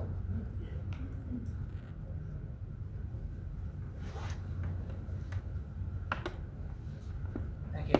My name is Barry Smith. I'm a retired history teacher, teaching 7th and 8th grade American history. My degree is in American history, not education. I approach it from that perspective. Thank you for your presentation. I'm here for my daughter, basically, because I'm a little bit more diplomatic than she is. She has 4 children in this district. And she was very upset to find out from 2 of her kids about this program and not give them a chance to review it, see anything, writing about it, have no parental permission. My days in the classroom, that would have been totally unacceptable. My principal would never have asked me to do something like that. He knows I've been turning down flat. You don't assign kids one-sided propaganda efforts. Amen. My days in the classroom, we did things like this from both sides.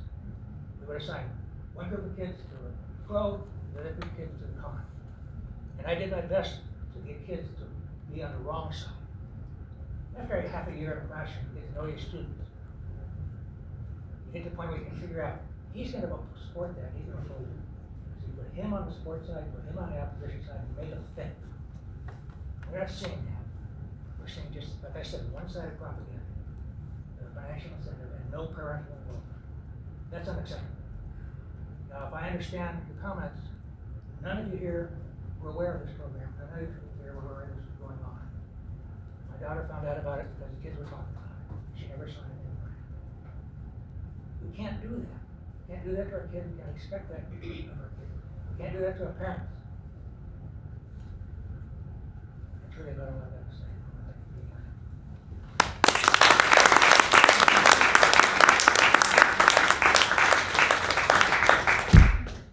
Thank you all for coming out and sharing your comments. We take it all seriously. We don't respond to each one. We take it all seriously. Appreciate it. We're gonna move on to district reports and budget calendar planning. On your board docs information and to the public too, we put together a budget development calendar for the 2022-23 budget.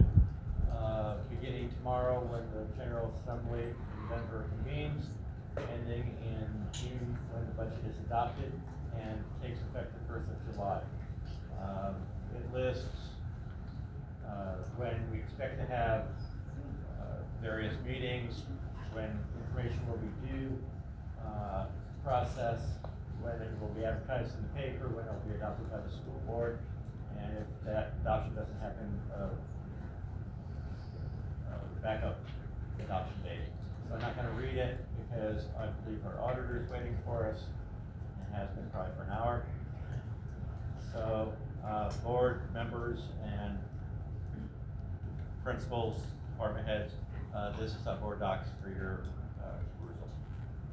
So we've got all those dates. The most important one for us right now is we have a meeting January 25th. January 25th is included here. It is a revision of the 2021-22 budget, which we are permitted to do as long as it has to be done by the end of January. And we do that because when we put the budget together in June, we don't know the student count. Now we know the student count and how much money we're going to receive, so we can make revisions. Very good. So we've got that on the calendar. And then the auditors are gonna talk to us now. And we already took the action last month, they could file the audit. So this isn't an action item, but it is an informational exchange. James bringing them on the auditors. Oh, you're right. Jane, through the mystery of her fingers. Master Robyn over here. Is this gonna be visual or? Will she be up on the screen? It's in your. The the audit document is on board docs. Right. Are they gonna be joining us? They're going to be joining us visually. They did the same thing last year. Right.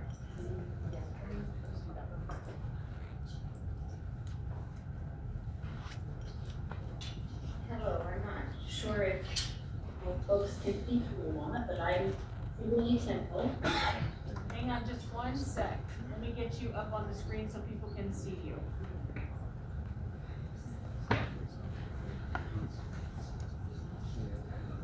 While Dr. Kim is getting that up, I do want to mention that Eric Burke, our new assistant finance person, is here.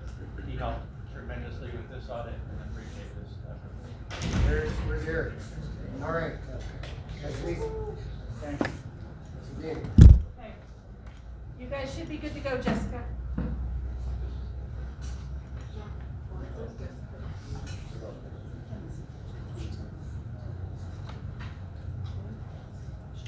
Okay, here.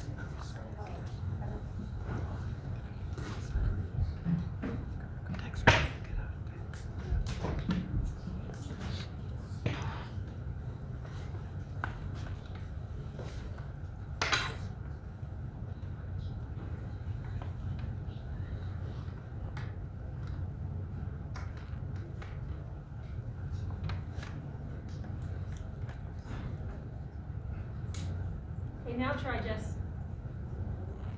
Jessica, can you hear me?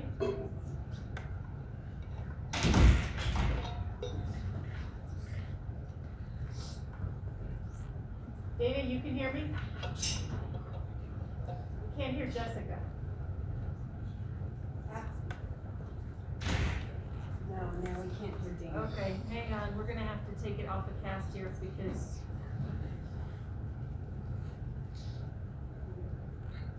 when we cast, we lost your sound. Let me try that again.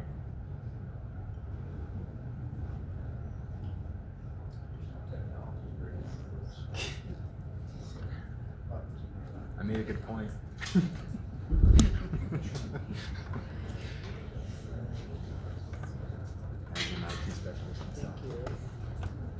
Jessica, can you try to say something now? Let's see if it works. Yep, we can. I just won't be able to cast you up there. Sorry, guys, I'm not gonna be able to cast her up there because we'll lose the sound. But can they see my screen? No. No, it's too far away. Okay, so does everybody have the report in front of them? Yes. Okay, so we'll just be sure to tell you guys what page we are on so that you can get to those pages. So starting on page 1, is the independent auditor's report, which Kim was discussing. I don't know who you guys heard what she was saying. I was gonna let her get going again. Yes, can people hear me? Yes. Yes. Okay. As I mentioned, I'm Kimberly Temple and I'm joined by Jessica Bodner, and we are both audit partners with the firm Wall Smith and Bateman in Alamos West. And we're here to present the district's audited financial statements for the year ended June 30th, 2021. In this letter that Jessica's showing, this is page 1 of our report. We explain that we have audited these financial statements and that management is responsible for these financial statements to ensure that they can be prepared in accordance with generally accepted accounting principles and to ensure that the district has a system of internal control that allows these financial statements to be prepared and presented fairly, free from material misstatement. Our responsibility then is to follow the standards of our profession, and which includes a risk-based approach to the audit, and test the various accounts and disclosures in these financial statements according to our audit plan. On the second page of this letter, we are issuing what we call an unmodified opinion. This is a good, clean opinion on your financial statements. We do believe that they are fairly presented in accordance with governmental accounting standards. There's some additional information in this letter that discusses other information besides the basic financial statements that are presented in this packet. We'll refer to those as we go through. There are varying levels of assurance on required supplementary information and other supplementary information. So Jessica will take over the financial statement numbers, and I will join back up towards the end of the presentation. So pages M1 through M6 is the management's discussion and analysis. We won't go through this, but management has put together a summary of the financial statements. And the good thing about the MD&A is that it compares the information to prior year. In our financial statements, it's only a single year. So if you wanted a good summary of how you guys are doing in comparison to prior year, this is a good letter to read. So I'm going to jump to page 14 of the PDF or page 4 of our report. This is the statement of net position. This is what we call a government-wide statement, and it provides a wide perspective on the district on the full accrual basis of accounting. This includes the district's assets and liabilities. You will also see in the column to the right that as an approved charter for Joseph Peaks Open School, it is included as a component unit in the district's financial statements. Additional information on that relationship is included in the notes to the financial statements. I'm not going to discuss the Joseph Peaks numbers, and I'm really just going to hit the totals, but please, if you have any questions, just stop me. So in the column to the left, the district ended the year with total assets of $30.7 million. You had deferred and outflows of resources of $9.9 million, all related to pension and OPEB. We had total liabilities of $31 million, deferred inflows of resources of $11.7 million. And on page 15 or page 5, in the middle of the page, you had total net position of negative $2 million. I did put a little note here that is not on your guys' financial statements, but the effects of the pension and OPEB on your net position is $29.2 million. So although on your report you show an unrestricted negative net position of $19.9 million, that would be a positive $9.2 million without those effects. The district has no control over the pension and OPEB, but we are required based on GASB 68 and 33 to include those in. The next page is your income statement, still on the full accrual basis of accounting. And again, in the middle of the page, the second line from the bottom, we're gonna just hit totals. We had total expenses of 13.7 million, charges for services of 92,000, operating grants and contributions of 4.8 million. In the column to the right, it shows a negative 8.8 million. That shows that the district cannot operate without property taxes and state equalization. If we come down the middle of page 16 of the PDF, we show general revenues of 14.5 million, and the district increased their net position of 5.8. Again, pension and OPEB income, which is technically supposed to be expense, but because it changes so much, we showed income this year, was 5 million. So the district was pretty close to breaking even, if we didn't include that in the budget. We're gonna jump to page 7 of the report, or page 17 of the PDF. And again, I'll hit totals. So on the column all the way to the right, we had total assets of 13.5 million, total liabilities of 2.3 million, deferred inflows of resources related to property taxes of 251,000. The district has a total fund balance of 10.9 million. 10.5 million is in the general fund. And you can see the variations of the breakdown in those fund balances. You do have what we call non-major funds, which include your student activity fund, food service, your capital projects, and the bond fund, which closed out this year, or in fiscal year 21, has a fund balance of 418. Jumping to page 19 of the PDF, or page 9 of your report, in the column all the way to the right, you had total revenues of 19.5 million, total expenditures of 19.3 million. For a net change in fund balance, you guys increased your fund balance by 156,000.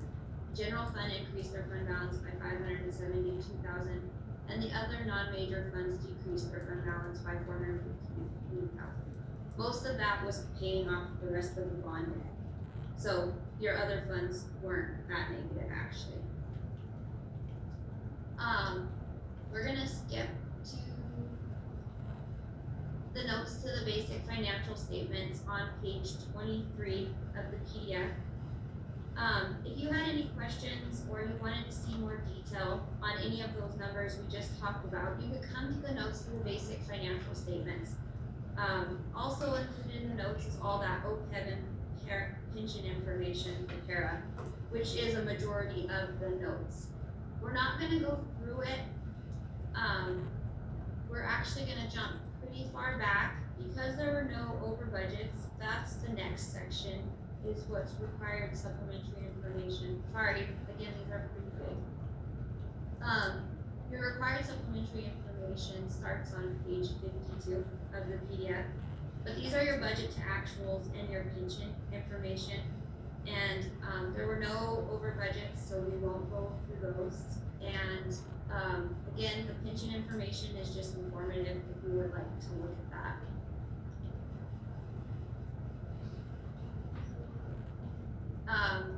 Those non-major funds I talked about, you can see those broke out as we talked about on those front statements for your general fund and GDPG. But again, I won't go through these.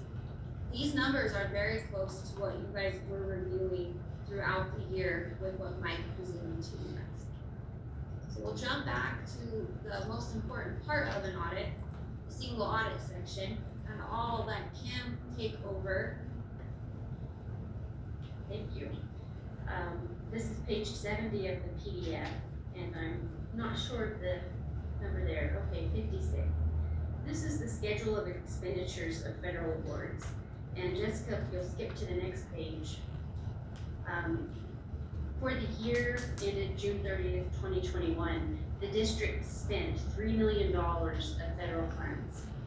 And because you've crossed over the level that requires compliance work, we have conducted our audit in accordance with government auditing standards and your compliance in accordance with the Office of Management and Budget requirements. So we'll go through the results of the audit. The next two letters explain that compliance work that was done and our findings. And on page 77 of the PDF, this is the audit in a nutshell, and this is the bottom line. As I said at the very beginning, our type of auditor's report issued is an unmodified opinion. This is a good, clean opinion, the type of opinion the district wants to have. We are happy to report there were no internal control findings over financial reporting. And those would be material weaknesses, significant deficiencies, or material non-compliance. And as far as the federal awards go, we did audit the Coronavirus Relief Fund expenditures. And as far as that program goes, we did not identify any material weaknesses or significant deficiencies there either. There were no non-compliance noted, so we have issued an unmodified opinion on that as well. So this is a very good, clean audit, and to have no findings with this type of program is something to be complimented for sure. Are there any questions over the audit? Anything from anyone on the board, on Zoom or here in person? This is as good as you can get, right, as far as audits go. Yes. Yeah, my comment is a huge thanks to Mike and Eric, right? Sorry, I haven't met you. I hope I got your name right, but thank you for all your hard work. Yeah, tremendous amount of detail, and all the federal funds, money that had to be used in a proper way that came in. Big new lift this year, so nice work. Jessica, I had one question. The level of review that you do versus the level of review that the auditor or the monitors that CDE hired on the CARES Act, which is more in depth? Honestly, I haven't seen those reports that they do, so I couldn't tell you exactly what they're looking at. But because the CRF was a major program, we do test of controls over that. As Kim mentioned, we do additional compliance testing specifically on that program. So I'm fairly confident that if we didn't find any exceptions, I don't think that they would.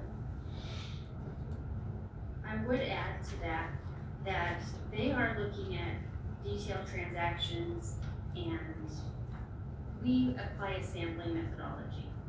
So we are looking at material expenditures of this COVID money, how it was applied, and we follow a compliance supplement that is issued by the Office of Management and Budget at the federal level. Okay. Then I had one other question. You mentioned a minute ago about significant deficiencies. What is that? So Jessica, will you pull back to a couple of the letters? Yep. And Angela is here. It's right here. Yes.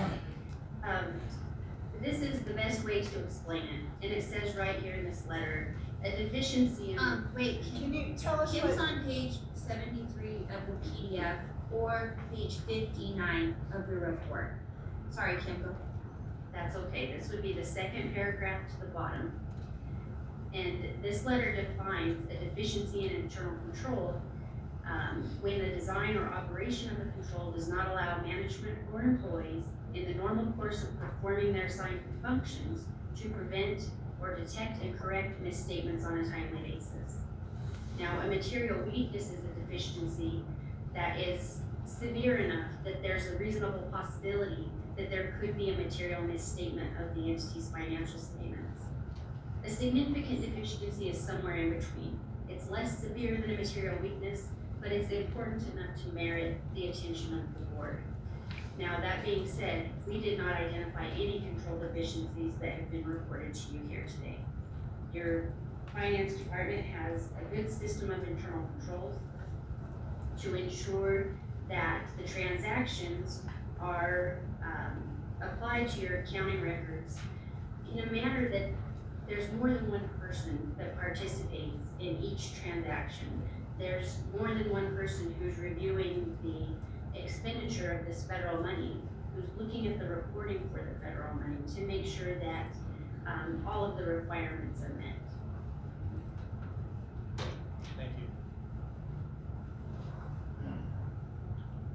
If there aren't any more questions on the financial statements, we do have one other letter to touch on. This is just a required written communication from us as your auditors to you as the board. And it kind of reiterates what was in your engagement letter, but it does talk about significant estimates, which again is the OPEB and pension information, as well as your depreciation expense of your capital assets. If we had any difficulties encountered when performing our audit, we would discuss it with you here. I'm happy to report we did not have any difficulties with your finance staff, so that's always good. We did have a couple of corrected and uncorrected misstatements which are attached to this letter. The uncorrected misstatements are what we consider immaterial, both individually and in the aggregate to your financial statements.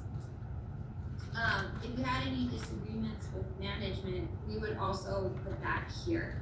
Again, we did not have any disagreements with management. Everything went really smooth. We really appreciated working with your finance staff. They were very helpful and they got us everything that we needed. So that's all for us. I have one more question, clarification actually, because our former board president hated acronyms. Could you spell out what OPEB stands for?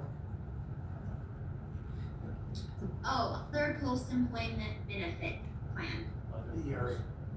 Other post-employment, so it's not the retirement, but it's like the retiree's insurance.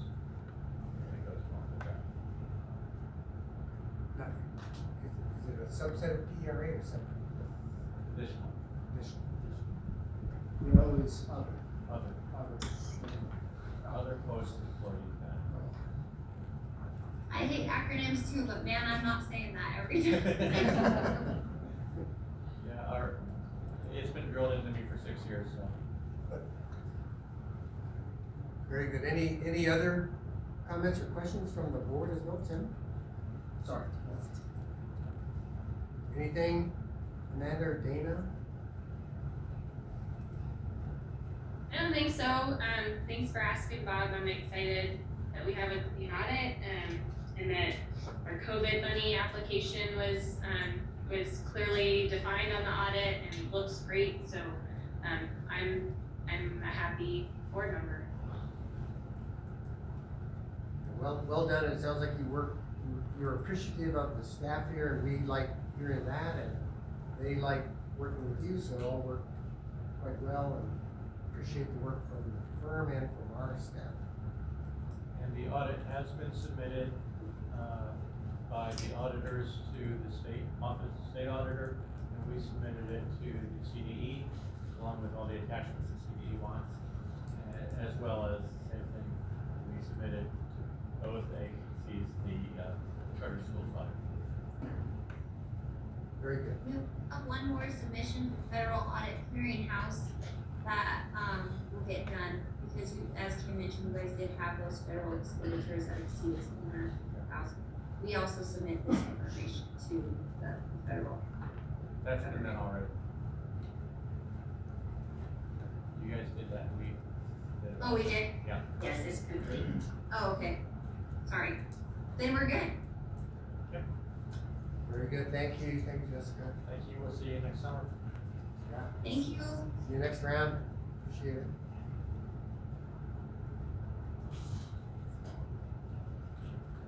Very good. All right.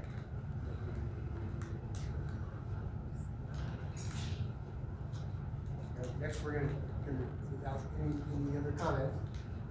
Nice to meet you. Thanks for, sure, Mike's really glad to have you. I'm sure, and that's all we're doing, so appreciate that. Next, we're gonna talk about the strategic plan overview. So to catch both Amanda and Mr. Mackey up on what work has been done with regard to a strategic plan. Last year, we were able to, in between the times that we were restricted as far as in person and digitally, we were able to bring community members together, staff together, students together, and parents together to ask a series of questions about what they believe we do well, what they want to see as far as what they want to see as far as their child's education, K-12 education, what do they believe students need to know and be able to do to be prepared for the 21st century. In taking roughly 680 people's input during that time, we were able to sort it by category and come up with not only tweaks to our vision and mission, but also the definition of 5 major priorities that our leadership team, our building principals, assistant principals, and directors all took the time together to put together 5 priorities and then goals underneath each of those.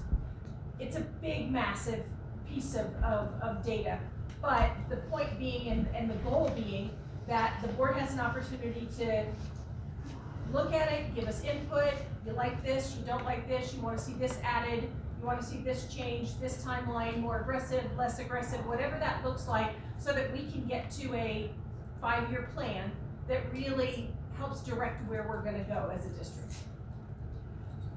So with all of that,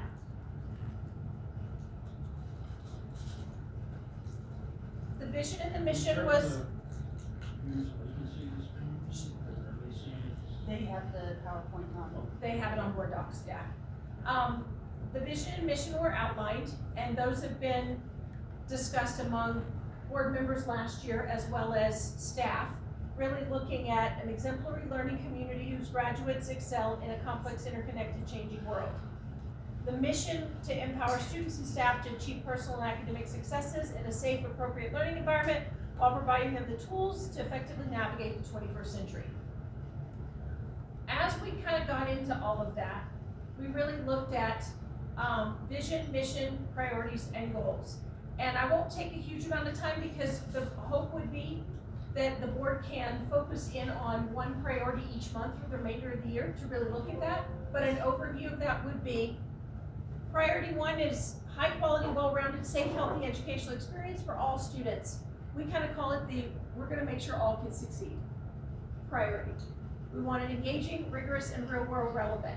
And our principals and assistant principals work together to develop the bullets that you see underneath there. But again, we want to spend time where you get a chance to really dig into that, ask questions, push back, add things to make sure that it is truly reflective of all the stakeholders in our district. Is it fair to say, without oversimplifying too much, is a lot in this that is like no one gets lost? Yes, basically. I know any of us know that we can look at an average that says we do pretty good. Sometimes that can be, we have some grades, and we have some that are falling behind. And it is making sure that every student gets their needs met and has the skills they need and the experiences they need to make choices when they leave K-12 education. That's a hard goal. I appreciate all of you with it. That's saying we don't lose anyone, and we don't just go by the average and say, well, we're good. Yeah. And really digging into the data to make sure all kids are succeeding. Priority 2, strong, healthy relationships with families and community for that collective responsibility. One of the things that the data will tell you and the research will tell you that it takes everybody. It really takes that collective responsibility to make sure that all the different, especially in a community our size, to really work together. Priority 3 is ensuring that every classroom has a highly effective educator supported by strong leadership and staff, and that really is talking about everything from a teaching and learning council to activities that we do throughout our district, throughout our community, really looking at programs that build professional development for our staff so that they feel well prepared to do the work that they're doing, preparing kids for that 21st century. And like I said, I'm not going into all of the bullets specifically because we're going to go into each priority on its own in kind of work session mode. Priority 4, align our resources to support our priorities and be fiscally responsible to ensure communities' trust.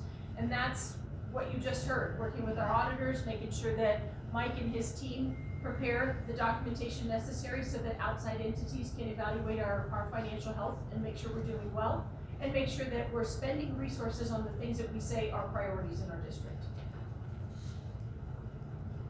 And then finally, priority 5 is really all about continuous improvement. It's having a cycle to continually review, how are we doing, what do we need to do differently, where can we be better? And making sure that the things that we do keep improving and keep strengthening the district's overall success rate with all students. So in a nutshell, those are our big 5 priorities. Like I said, I'm not gonna go into huge detail because we will go into one in each of the months coming up so that you have a chance to provide input, but the goal of that would be that everybody in our district knows what this plan is, understands where we're putting our resources, how we're hiring, what we're doing with our energies, and how we're measuring success with that. Questions?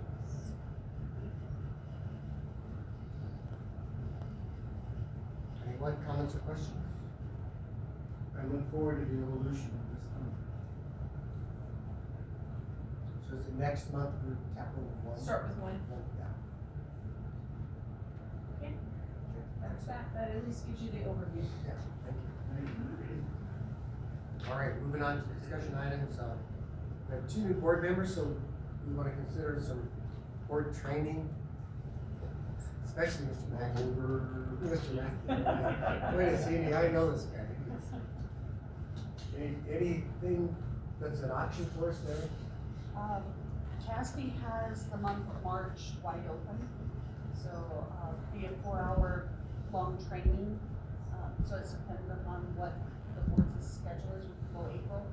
They're fairly booked up already for February and totally booked up for January. Is that is that a standard orientation package that's 4 hours? Yeah, I've asked them to do very similar to what CASB does at the conference, where it's the boot camp, kind of the crash course in all of the areas that you need. They can do whatever you like. They can cater it to different sections like policies, if that's what you want to focus on, or specific areas. But they have a boot camp kind of model. Yeah. That when I proposed that to her, she said, "Oh yeah, we can do that." So I think that would be a very good way to go for it, since you guys can. They send someone down Yes. Basically do a 4-hour workshop. Yeah, and they can do an 8-hour workshop if you really want to sit for 8 hours. Work with them, but I thought, I 4 think hours is probably enough. You lost me at boot camp. That's it, boot camp and, the It'll taste just be rate. minimal push-ups. Yeah, the absorption rate really goes down at hour 5. Yeah. Any thoughts on dates that work, don't work? You said March, sure. They will do weekends if you really want to do a weekend. Any time in March is, right now, she was wide open. Do they do this sort of half afternoon, early evening-ish? I think they will do whatever we want them to do. 6? Yeah, she did something like, she didn't give me time frames, but, here's what we generally do, it's just what is your guys' pleasure. If you wanna do it in the middle of the day, we could. If you would do it evening, we can do that. You can space it out like January and say, the week you have your board meeting, like 2 weeks later or 2 weeks before, you can do it on that same Tuesday night. If Tuesdays are good, it's really up to you. So our March board meeting is on the 8th. Yeah, March. 2 weeks after that is the 22nd. That's spring break. That's spring break. Yeah, okay. That's spring break, great. Is that Sure, I want to go either. The week of the 13th,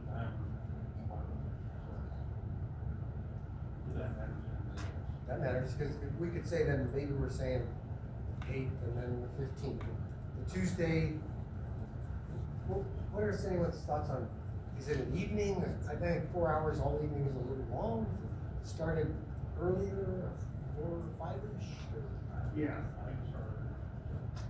something like that. Maybe over dinner hour, snack or something. Yeah. If we start at 6, that's too late. What about you, ladies on the Zoom there, what, if we're starting to kind of noodle around about maybe March 15th, maybe a late afternoon, early evening, how's that, what might that look? Yeah, for me, I mean, on a Tuesday, I prefer to go as early as it would work for everybody else. As early as possible, are you saying? Yeah. I mean, that, you know, that could be a 3 o'clock, 4 o'clock, if that's the earliest that work hours and stuff allow for everyone. Dana, what's you've got a real job, as we like to say. Yeah, so, I mean, you know, I have some flexibility sometimes with my working hours. I do wanna just go ahead and flag, since we're talking about schedules, I have a professional training for work that's mandatory that I will be at March 8th through 10th. My weekends in March are booked, the 11th, 12th, 13th, 18, 19, 20, 25, 26, 27 are off the table. The 15th for a 4-hour like afternoon deal, like 4 o'clock-ish, is what I could probably make work based on what has been discussed. Okay. Plan on providing dinner for everybody, will that work? Can we shoot, let's say, what, if we said 4 to 8 on the 15th? Yes. Food to be provided?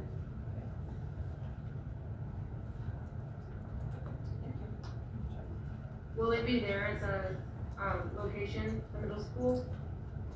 We can do it here at the middle school, or we could do it over at the administration office. I think it'd be one of these venues right here. Come by for early dinner, James. Shall we say that's enough? That's set? Again? What'd you say? Oh yeah, you're big on that.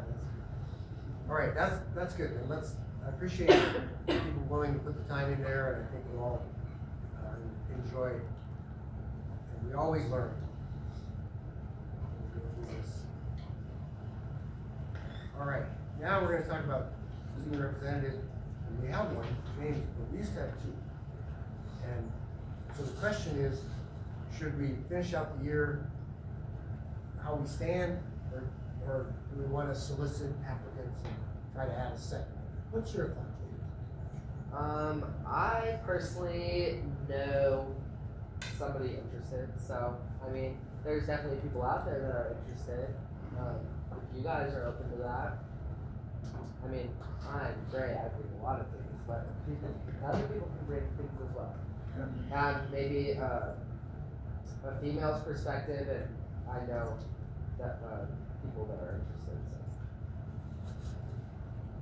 so. Sean, you have a thought on that?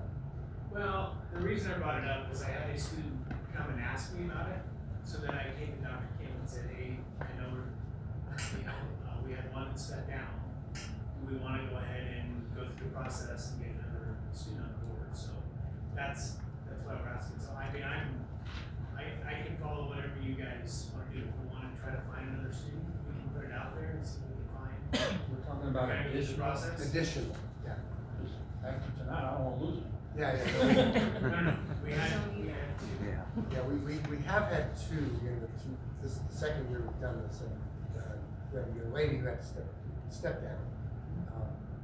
So now we're saying, should we add someone? You're saying from your perspective, and someone's come to you, and it seems like we should, waiting around is a long time for next September. So I don't want to just kick the can down the road. It seems like we should go ahead. That'd be my thought. That we should open it. I think. For adding. Dana, your comment. Yeah, I think the more student voice, the better. I think that it's fair to have interested students fill out the same application form that James did. But other than that, I welcome additional student voices always. Any other thoughts? It's not an action item, although we'll ask Sean to take an action. Right. Do you have a time frame? Do you want to try to have someone the February meeting, we'll have to turn that around pretty quick. Well, how about if we had candidates? Is that too I quick? can try to do that. We can put it out there. Put it out there and see if we get some The kids that are candidates. interested, Then we would- James could probably help, advertise that, promote it. Shoot for trying to have interviews with some applicants for the February meeting. Okay. Sound good? We look forward to your recruits. And who else, you know, you never know, people out there, so put it out there, and we'd love to hear whoever it is. All right, you good to go? All right, the next thing, we thought we would put the affordable housing, and maybe it's really the find a house, we gotta find a new word for that, but we've talked about having some role with that, and what we wanted to say is that we should have a work session in February on the topic of, for now, affordable housing. And the reason it's on the agenda tonight is just to say, so what should we talk about and who should we invite, or what should be the, what ideas? I'm gonna ask, if it's just amongst the schools, or are we talking about city, county, medical center, other entities? Well, I guess that we've looked at it and said, we wanna make sure that we're doing something active. So whether it's learning what their plans are, or kind of kicking around ideas ourselves, it's, you know, I think a lot of times you sit here, you get people who come and they present and we go, yeah, great, go get them. And we don't really have an action plan to do. Not that we could solve that, but we don't have anything concrete ourselves. So could we learn from some other entity and come talk to us? Could we learn from some other district that's doing something on their own? Or do we have other thoughts on what the content of that work session could be? Well, if this has to do with like trying to help out the teachers with housing, I know places like the Springs Resort, like they have, they add on to their paychecks an additional like $200. Just, it's not much, but it definitely helps. You know, I don't know what you guys' money budget looks like, but that's what some other people do. They do that for their employees? The Springs for their employees adds, and I think it's additional $200 or $300 onto their check for housing. They're paying them more so they can afford it.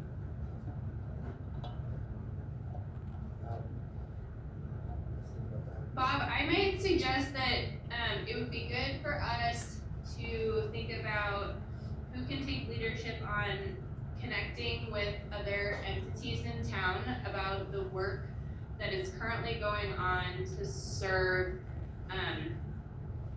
to increase the quantity of workforce housing and to serve the folks that are in that position.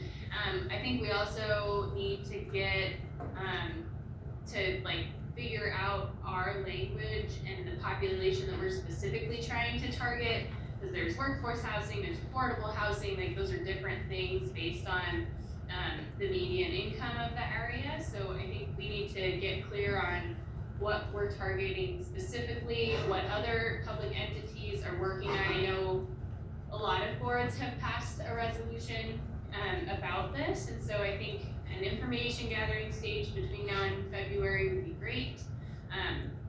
And then I think we need to, at our work session, consider what we as a district have to offer to be part of the solution. So maybe some pre-work there is also good.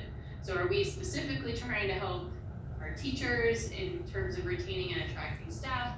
Are we trying to help the community as a whole? Are we trying to help students and families in our district? Within what income range? Like, what portion of this very complex problem is our school district hoping to tackle? And I think part of that starts with some information gathering about what's already being done, and then considering what assets we have on hand that can help contribute to the solution. Well, you laid out a pretty good agenda there. It gave me a lot of notes to take and thoughts there. I'd be willing So I to. guess I would be happy, do we wanna create like a list of other public entities and boards that we need to contact to find out what kind of specific actions they're taking to address the problem at this time? And then, split up the work of contacting those folks and bringing that information to the meeting? Yes. If I could offer what we're witnessing here now, we're kind of late to the party, if you will. Places like Breckenridge, Aspenvale, next in Wyoming, Steamboat, they've been dealing with this for a long time. And you might want to seek out some advice from some of those people to see if they have any advice to offer, rather than trying to reinvent the wheel. We can hopefully glean some of their ideas. Because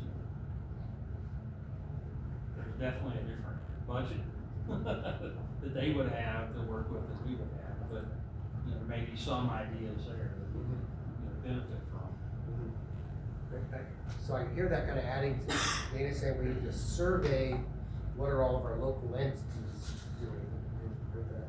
And we need to do some homework on what kind of other examples of school districts elsewhere are doing.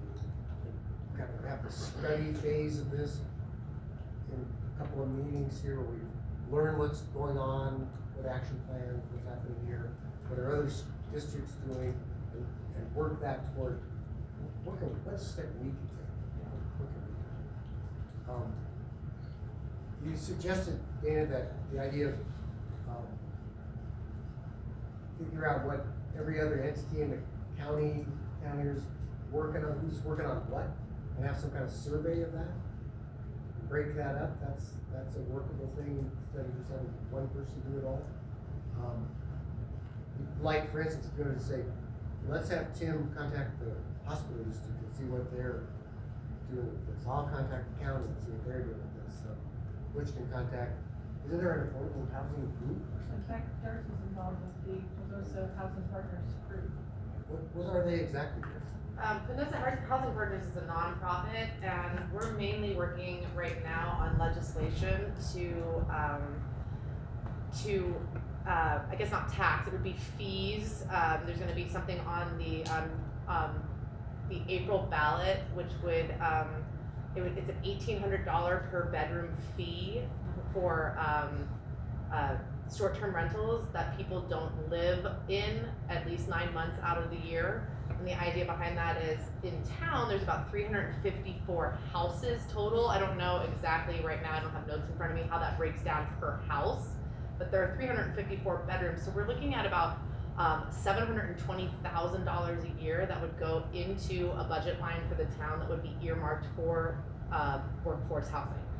Whether that would be money to buy property, money to, to start a project, grants for people looking to purchase houses. I mean, the sky's the limit with what the town decides to do with it, but it has to be used for workforce housing. So that's one, and then there is also the Archuleta County Affordable Housing Partners, I believe. I believe that they're kind of a defunct organization at this point. But I think Clifford Lucero was involved with that, so you could reach out to Clifford about that. Those are housing partners, is it? Yeah, Poderosa Housing Partners, we're just a nonprofit. Just trying to kind of encourage our local legislature to make workforce housing a priority. Would you be willing to come and be an agenda person on this? Me? Yeah. Oh, sure, Bob. Yeah. Give us, take 10 minutes and give us. Give you a little spiel. Absolutely. Yeah. Absolutely. Is that fair? Sure. Yeah. But I think it's a great idea. Instead of assigning these to go talk with you and then bring it back. Absolutely, yeah. And I was just saying to Jane, I think it really behooves the school district to be, in the forefront of this, since we are one of the largest employers in the county, you know? It can't just be nonprofits like, you know, just noisy, annoying people like me who's trying to get, you know, our town council to do things. It's gotta be kind of all of us, you know, as as James said, I was gonna call you by your brother's name, I'm sorry. As James said, you know, the Springs is pretty much the only business I know right now that's really kind of working to create not only an incentive, you know, or money for their employees, but also, you know, they remodeled the old little wizard office that was right behind the Forest Service on Lewis Street, and there's 6 studio apartments there that are workforce housing. And then they bought that High Country Lodge, and they're planning to convert that into workforce housing as well. And of course the Springs has the funding and the money to do that, and they can make a profit doing that. You know, we're in a different kind of situation, but I know Dr. Kim has talked about, you know, incorporating our building trades program, perhaps doing, you know, some housing, you know, some, you know, not stick built, but more container homes. So, I mean, I think that it's important for us to be, you know, as a district, really kind of working with all the other large, you know, employers in this town, talking to David Drone at the Springs, talking with, you know, Dr. Webb and the board at, you know, San Juan Basin Public Health, at the hospital rather, and, you know, some of the other major players in our county to really, you know, but I agree with Mr. Mackey, like this is a problem that's been going on forever. We are late to the party. It's just finally hit us. Yes. Yeah. Well, I think it's been hitting us for a while, but I Right. think it's really been sped up with the pandemic and with people being able to work anywhere now, you know, remotely. They're like, I can go live in Pagosa Springs, or I can live there 6 months out of the year if I buy a second home, and then I can rent it out, and, you know, it just kind of created this snowball effect a lot quicker than we were prepared. Well, and I remember in 2016, there was a group of people that worked on it and did a whole report and presented it to the town with the recommendations. If you remember when we talked about this initially, and it had pretty much the same recommendations that you guys have made this year in 2021, 22. It has been something that people recognized. I just don't think people knew what to do. And so folks have kind of sat on it. And at this point, we're seeing, as a result of pandemic and everything else, loss of employees when we offer them jobs because they can't find housing. So it's definitely something that needs to be dealt with. Well, and I agree with Dr. Kim, you know, not using the word affordable housing. Teachers should be able to afford houses, you know, and doing something that we can, you know, doing something to help teachers afford houses. I know that the Telluride School District actually owns a number of houses that they sell to teachers. And then the only rule basically is that if the teacher leaves that district, they sell that house back to the Telluride School District. So that might be something, you know, that we might want to consider in the future, you know, buying up some foreclosures or something, you know, to offer those to some of our, you know, employees. Because I know that that's a hardship when we try to hire people and they can't find a place to live. Well, Bob, I'd be more than happy to, between now and whenever we schedule this work session, sorry, there's some background noise.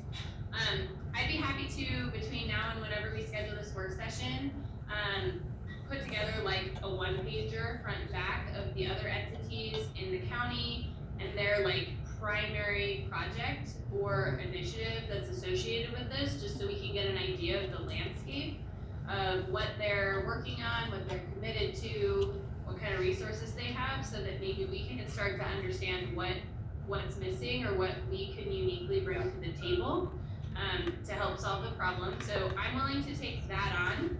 I'll just like create a list of entities that I'm gonna call, and then Director Mackey has a good idea of maybe doing some research about other communities. I also don't think we need to reinvent the wheel on that. Like I know the town has done a ton of research, so it might just be as simple as a call like to the town manager to find out some information that somebody else in our community already knows.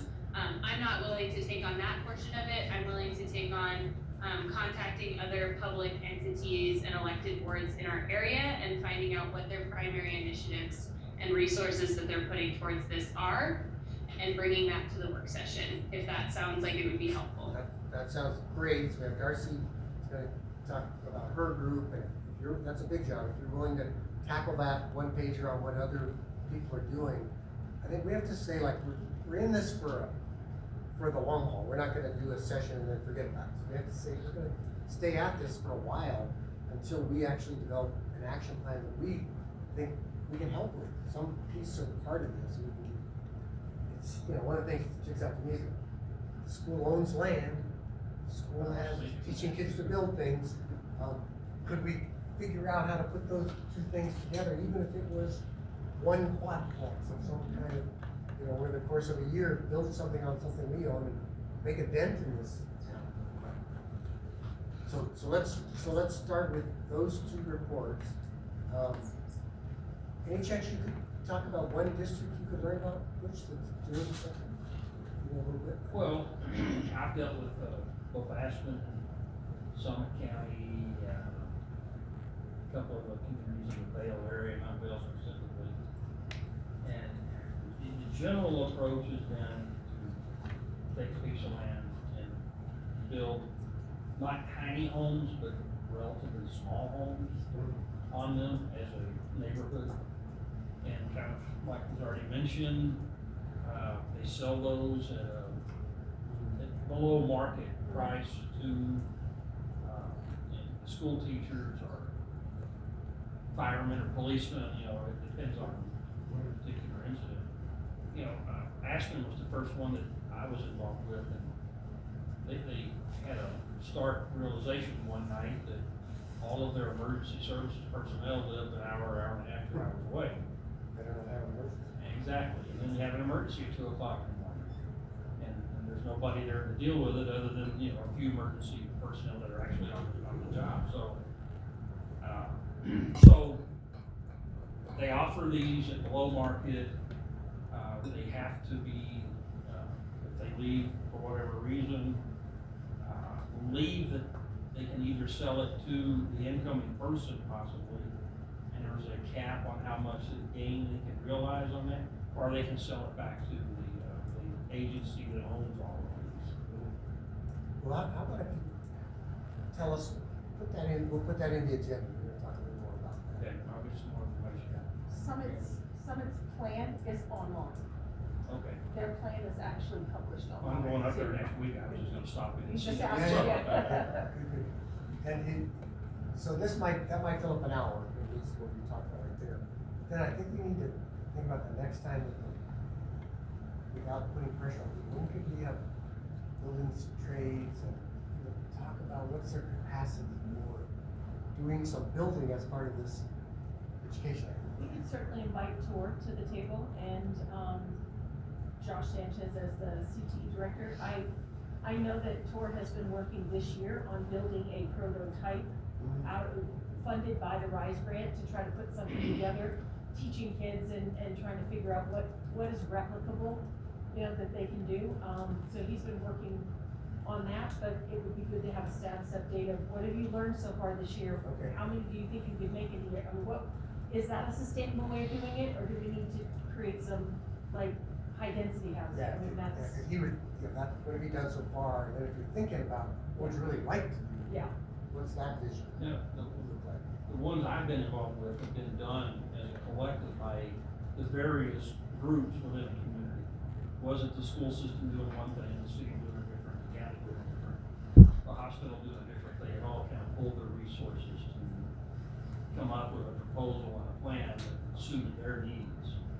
And so I think it would be very difficult for us to tackle that on our own entirely. Personally, we need to coordinate all these efforts. Exactly. We don't want to be duplicating efforts either. Right. And if we don't talk to each other, that's what we end up doing. Based on this input, I'll write up an agenda of what I heard, and then we can edit that a little bit between now and the work session in February. Bob, is the work session just gonna be before our regular meeting on February 8th? Yes. At 5? Yes. Great, thank you. Thank you for volunteering for that piece of work, Dana. I'll write up an agenda and capture what we said here. Thank you, Darcy. Thank you, Butch. thank Tor, and we'll have plenty to talk about. Plenty to start down the learning and hopefully be a catalyst for some action. Great. The board calendar is next for your review. Anything there?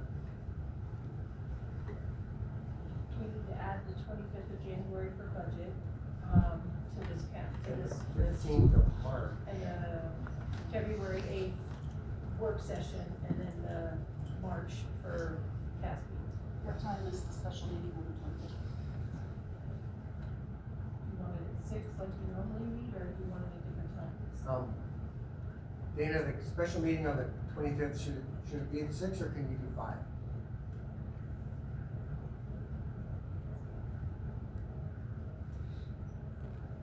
Hey Dana, did you hear me? I did. I have an obligation already on the 25th at 5:30. So actually even earlier would be better. But if I can't make that special meeting, I can't make that special meeting. We have a full board now, so we shouldn't plan it entirely around my life. Yeah, if we're flexible, it works. Do I understand from you, Amanda, that like earlier works better?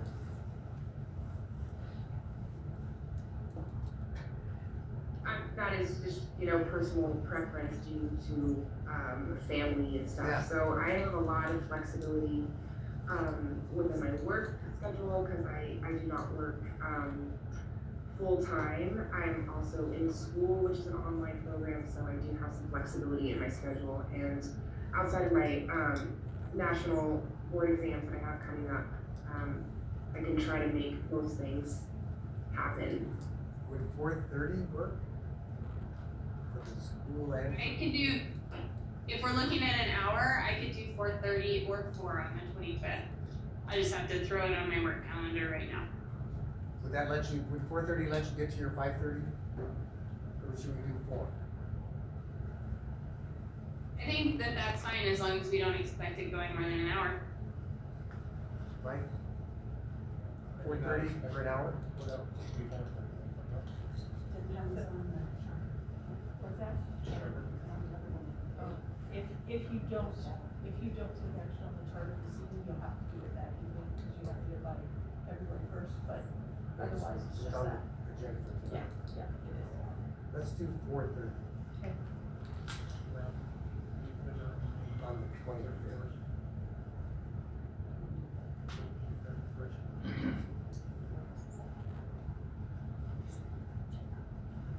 All right. Did I hear you right, Bob? 4:30 on the 25th? Yes. For the budget meeting? Yes, 4:30 on the 25th. Okay. Thank you, everyone. I know it's a busy month, and next month, it's gonna be busy too. Not as busy, sorry. Okay, moving along. The consent agenda is here, and these have the resignations, the hirings, and the claims, and all of the details that are there. If anyone has any, for new board members, we generally approve these as a block, but if there's something in there that you really are concerned about or a question, we just pull it out. We'll take the consent item and pull that out for separate discussion. So, normally we'd say, with that, unless there's an objection, if we could get a motion for approval of the consent items on the agenda. I do have a question for Dr. Kim about the proposed revised salary line. Does that reflect the $1,000 increase that? That's why the salary schedules are updated now. Thank you. Put together. There is one non-related minimum wage increase, so we have to increase one. Right. Okay. Yeah, that was in there. Thank you. I'll make a motion to accept the consent agenda, along with the attachments before that I've seen on the agenda as presented. I second it. Motion, and we have a second by Director Mackey. Any further discussion? All right, we'll take a vote. Ms. Hayward? Aye. Mr. Lynch? Aye. Mr. Mackey? Aye. Mrs. Schick? I And Mr. Taylor? Aye. All right. An important item we have on the agenda tonight for action is the possible renewal and expansion of the PPOS USP Open School Charter. That's on our agenda tonight for action. And we have Natalie Crossman here. Do you want to preface this a little bit or tell us? I mean, I think I presented last month at the board meeting, and that was most of what I wanted to say. I'm happy to, answer any questions that may have come up since the last meeting, if you guys have anything before. I mean, we would be honored if you guys would be willing to go forward and make a vote tonight, but understand that if you put it off to the next special meeting. So this is a extension for 5 years, right? And an expansion of 15 students per grade in the early grades. 10 students per grade, and eventually over 4 years it would go all the way up to 8th grade. And so it's a staggered approach, going from a cap of 15 to 25 in each grade over 4 years. The only question I have is there's that kind of little nit in the, maybe not so little, in the audit.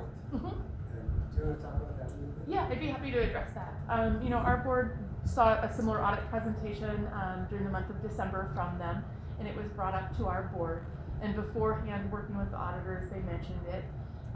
The SURF, which is the pre-ESSER funds, was what the discrepancy was related to. We received funds and the guidance later on. And so the audit, the way they presented it to our board was that they believed that we spent those SURF funds within legal realm, but we didn't have appropriate documentation to actually show that.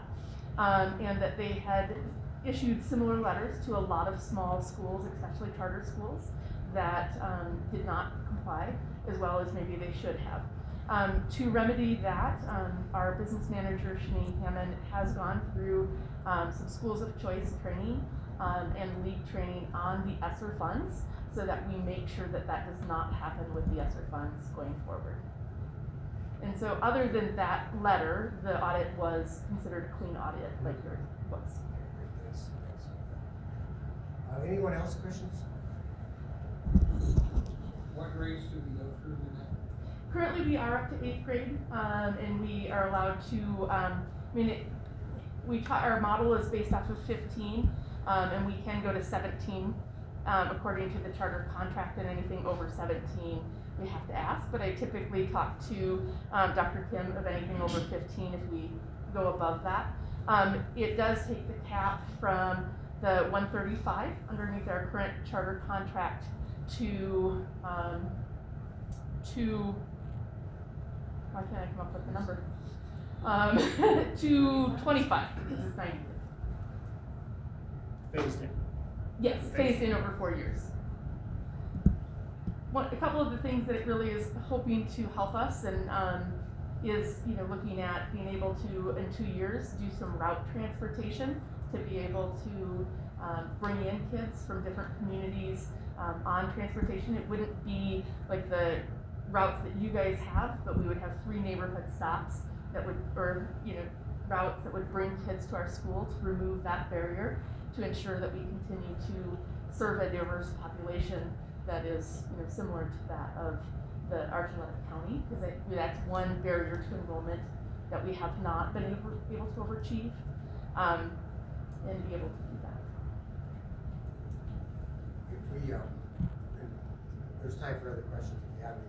If we approve this tonight, are there any conditions, we look at it kind of from the high level of finances and achievement. That's kind of, you've got all the details and all the operations. From those two perspectives, are there any conditions we would add to that approval motion? You and I had a conversation after we both read through and certainly heard Angela present, and we wanted to make sure that she had an opportunity to explain the letter from the auditor. That was important, that we got context there. We've talked about student achievement data. There's definitely student achievement data that needs to strengthen, and we've had really good conversations with Angela. They've made changes in their curriculum and done professional development and really tried to work hard to give staff what they need in order to get there. We certainly believe that they will be a successful school if they have long-term stability. That's board and director. And so part of what we talked about as a leadership team, I give them kudos because Ursula did reach out to Mike and asked if he'd be a part of their finance committee, and I think that would be very good for them because his context, his background, his expertise would be very helpful to them.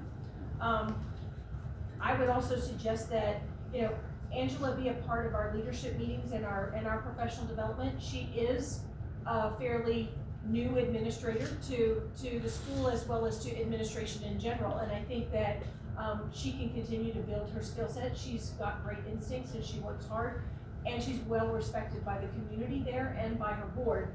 I think that participating with our leadership team in PD should be an expectation because I think it will help her as well. And then finally, the suggestion we would have would be annual board training. Their board at times can step outside of their lines into her work, and that's not terribly uncommon in boards, from time to time who don't go through regular training that just sort of keep their skill set sharp. And so I would suggest that that be something that they build in just as an expectation for anybody new who comes to their board. So that would be our recommendation from our leadership team. Okay, those are great.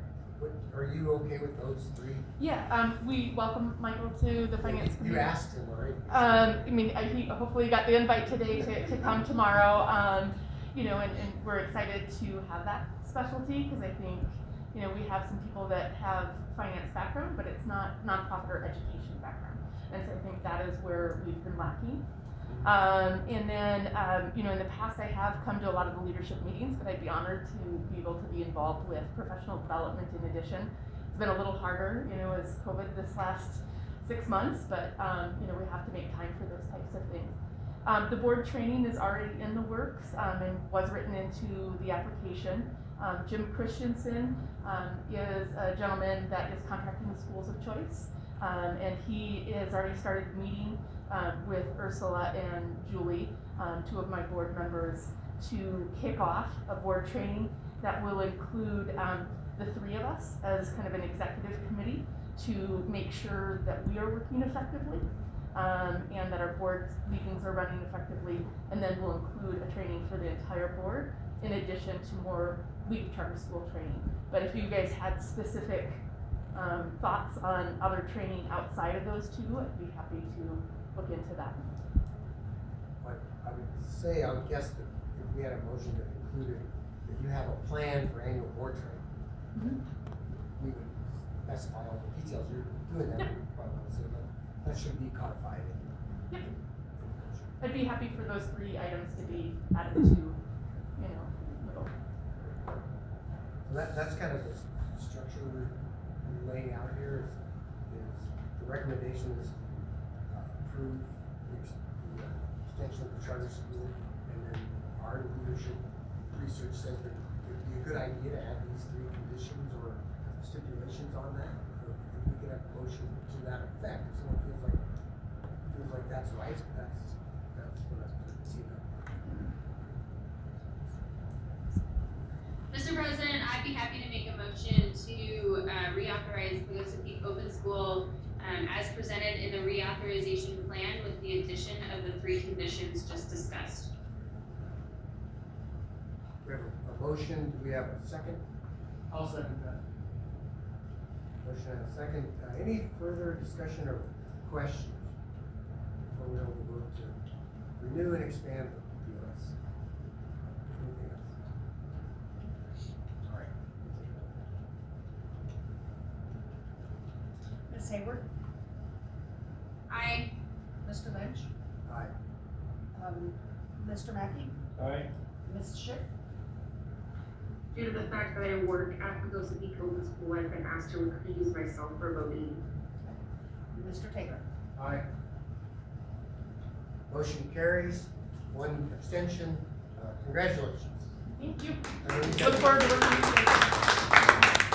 You guys worked really hard, Angela. You worked really hard. You've come here a bunch of times to talk to us. And we appreciate how much you do and how good you are for the school. So thank you.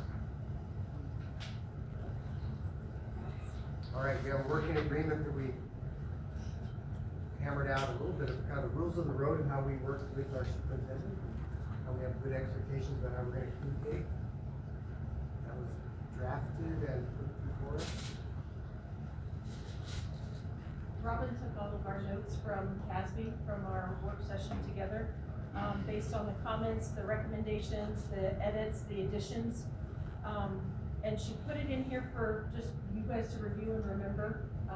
Does it capture everything that you wanted in there? And if it does, great, and if it doesn't, it can certainly come back for the next meeting. But we think we captured everything in there.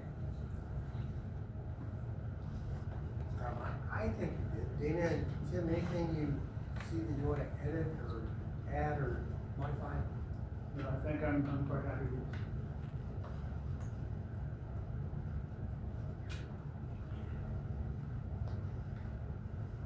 I'm just looking really quickly again. Yeah, go ahead. And for our new directors, this was proactively brought to us by Dr. Kim to say it's a good idea to have clear expectations about who's going to communicate what, how we're going to make sure we don't step on each other's toes and work well. It would be my hope that it becomes just a stable piece of what the board does with the superintendent far beyond our tenure together.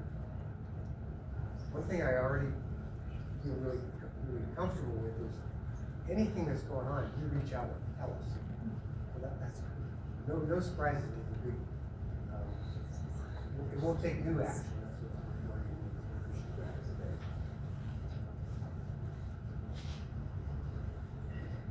The only thing that I'm noticing is that under this second bullet, under board members will communicate directly with the superintendent, the wording just needs to be changed a little bit.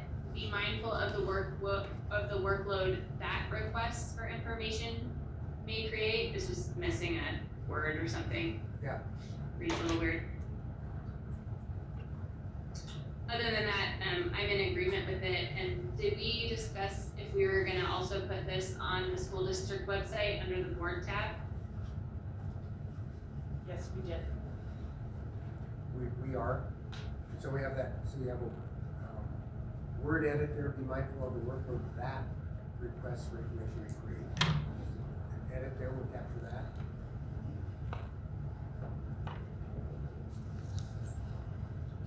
All right, then we should approve this if everyone is at least vote on the decision.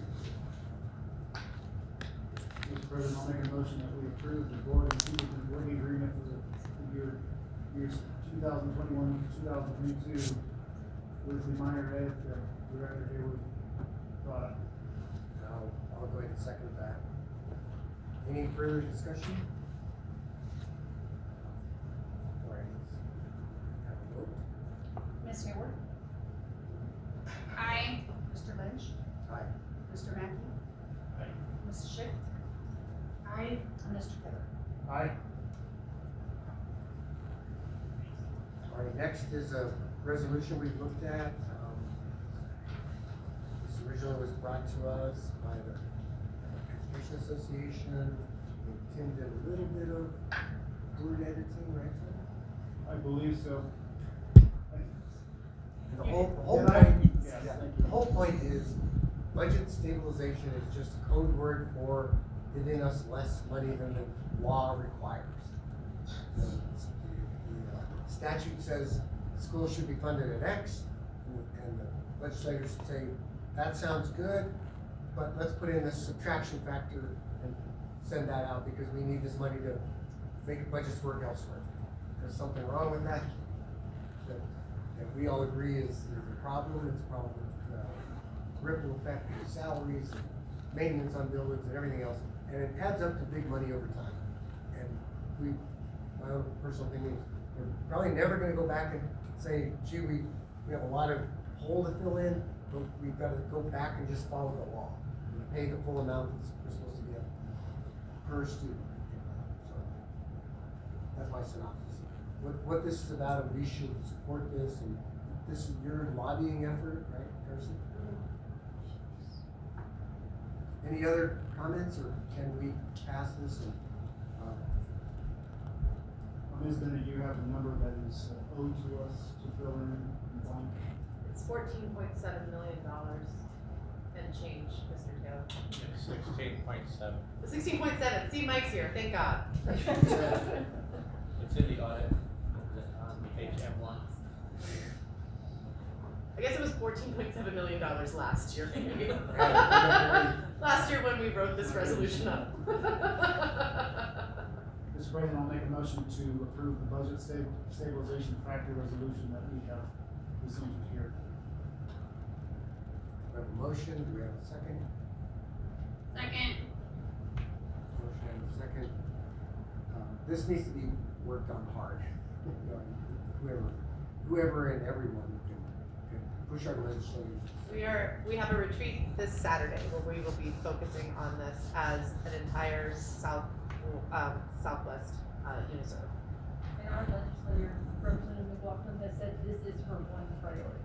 This is the one. We meet with her monthly as well, and she knows that this is her one priority because we told her. All right, let's have a vote on this, see if we can do this. Ms. Hayward? Aye. Mr. Lynch? Aye. Mr. Mackey? Aye.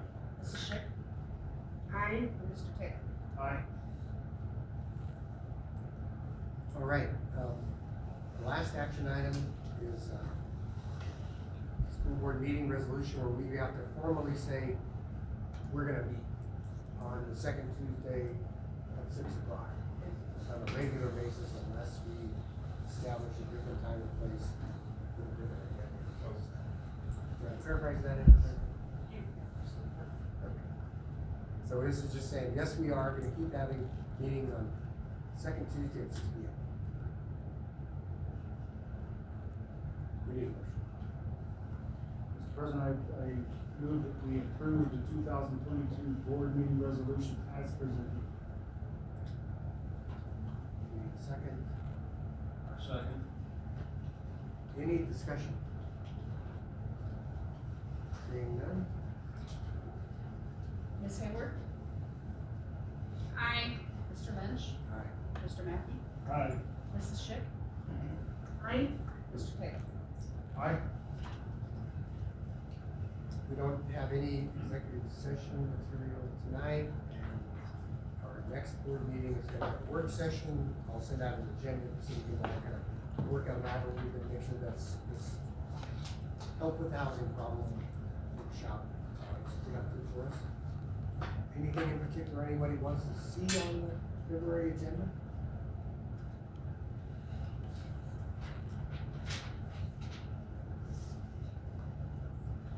We'll have the normal course of business and the work session. So, we are meeting on the 25th for the budget, and that's when we'll be back together again. 4:30. It's escaping me. Is that what we said? All right, send it out. And with that,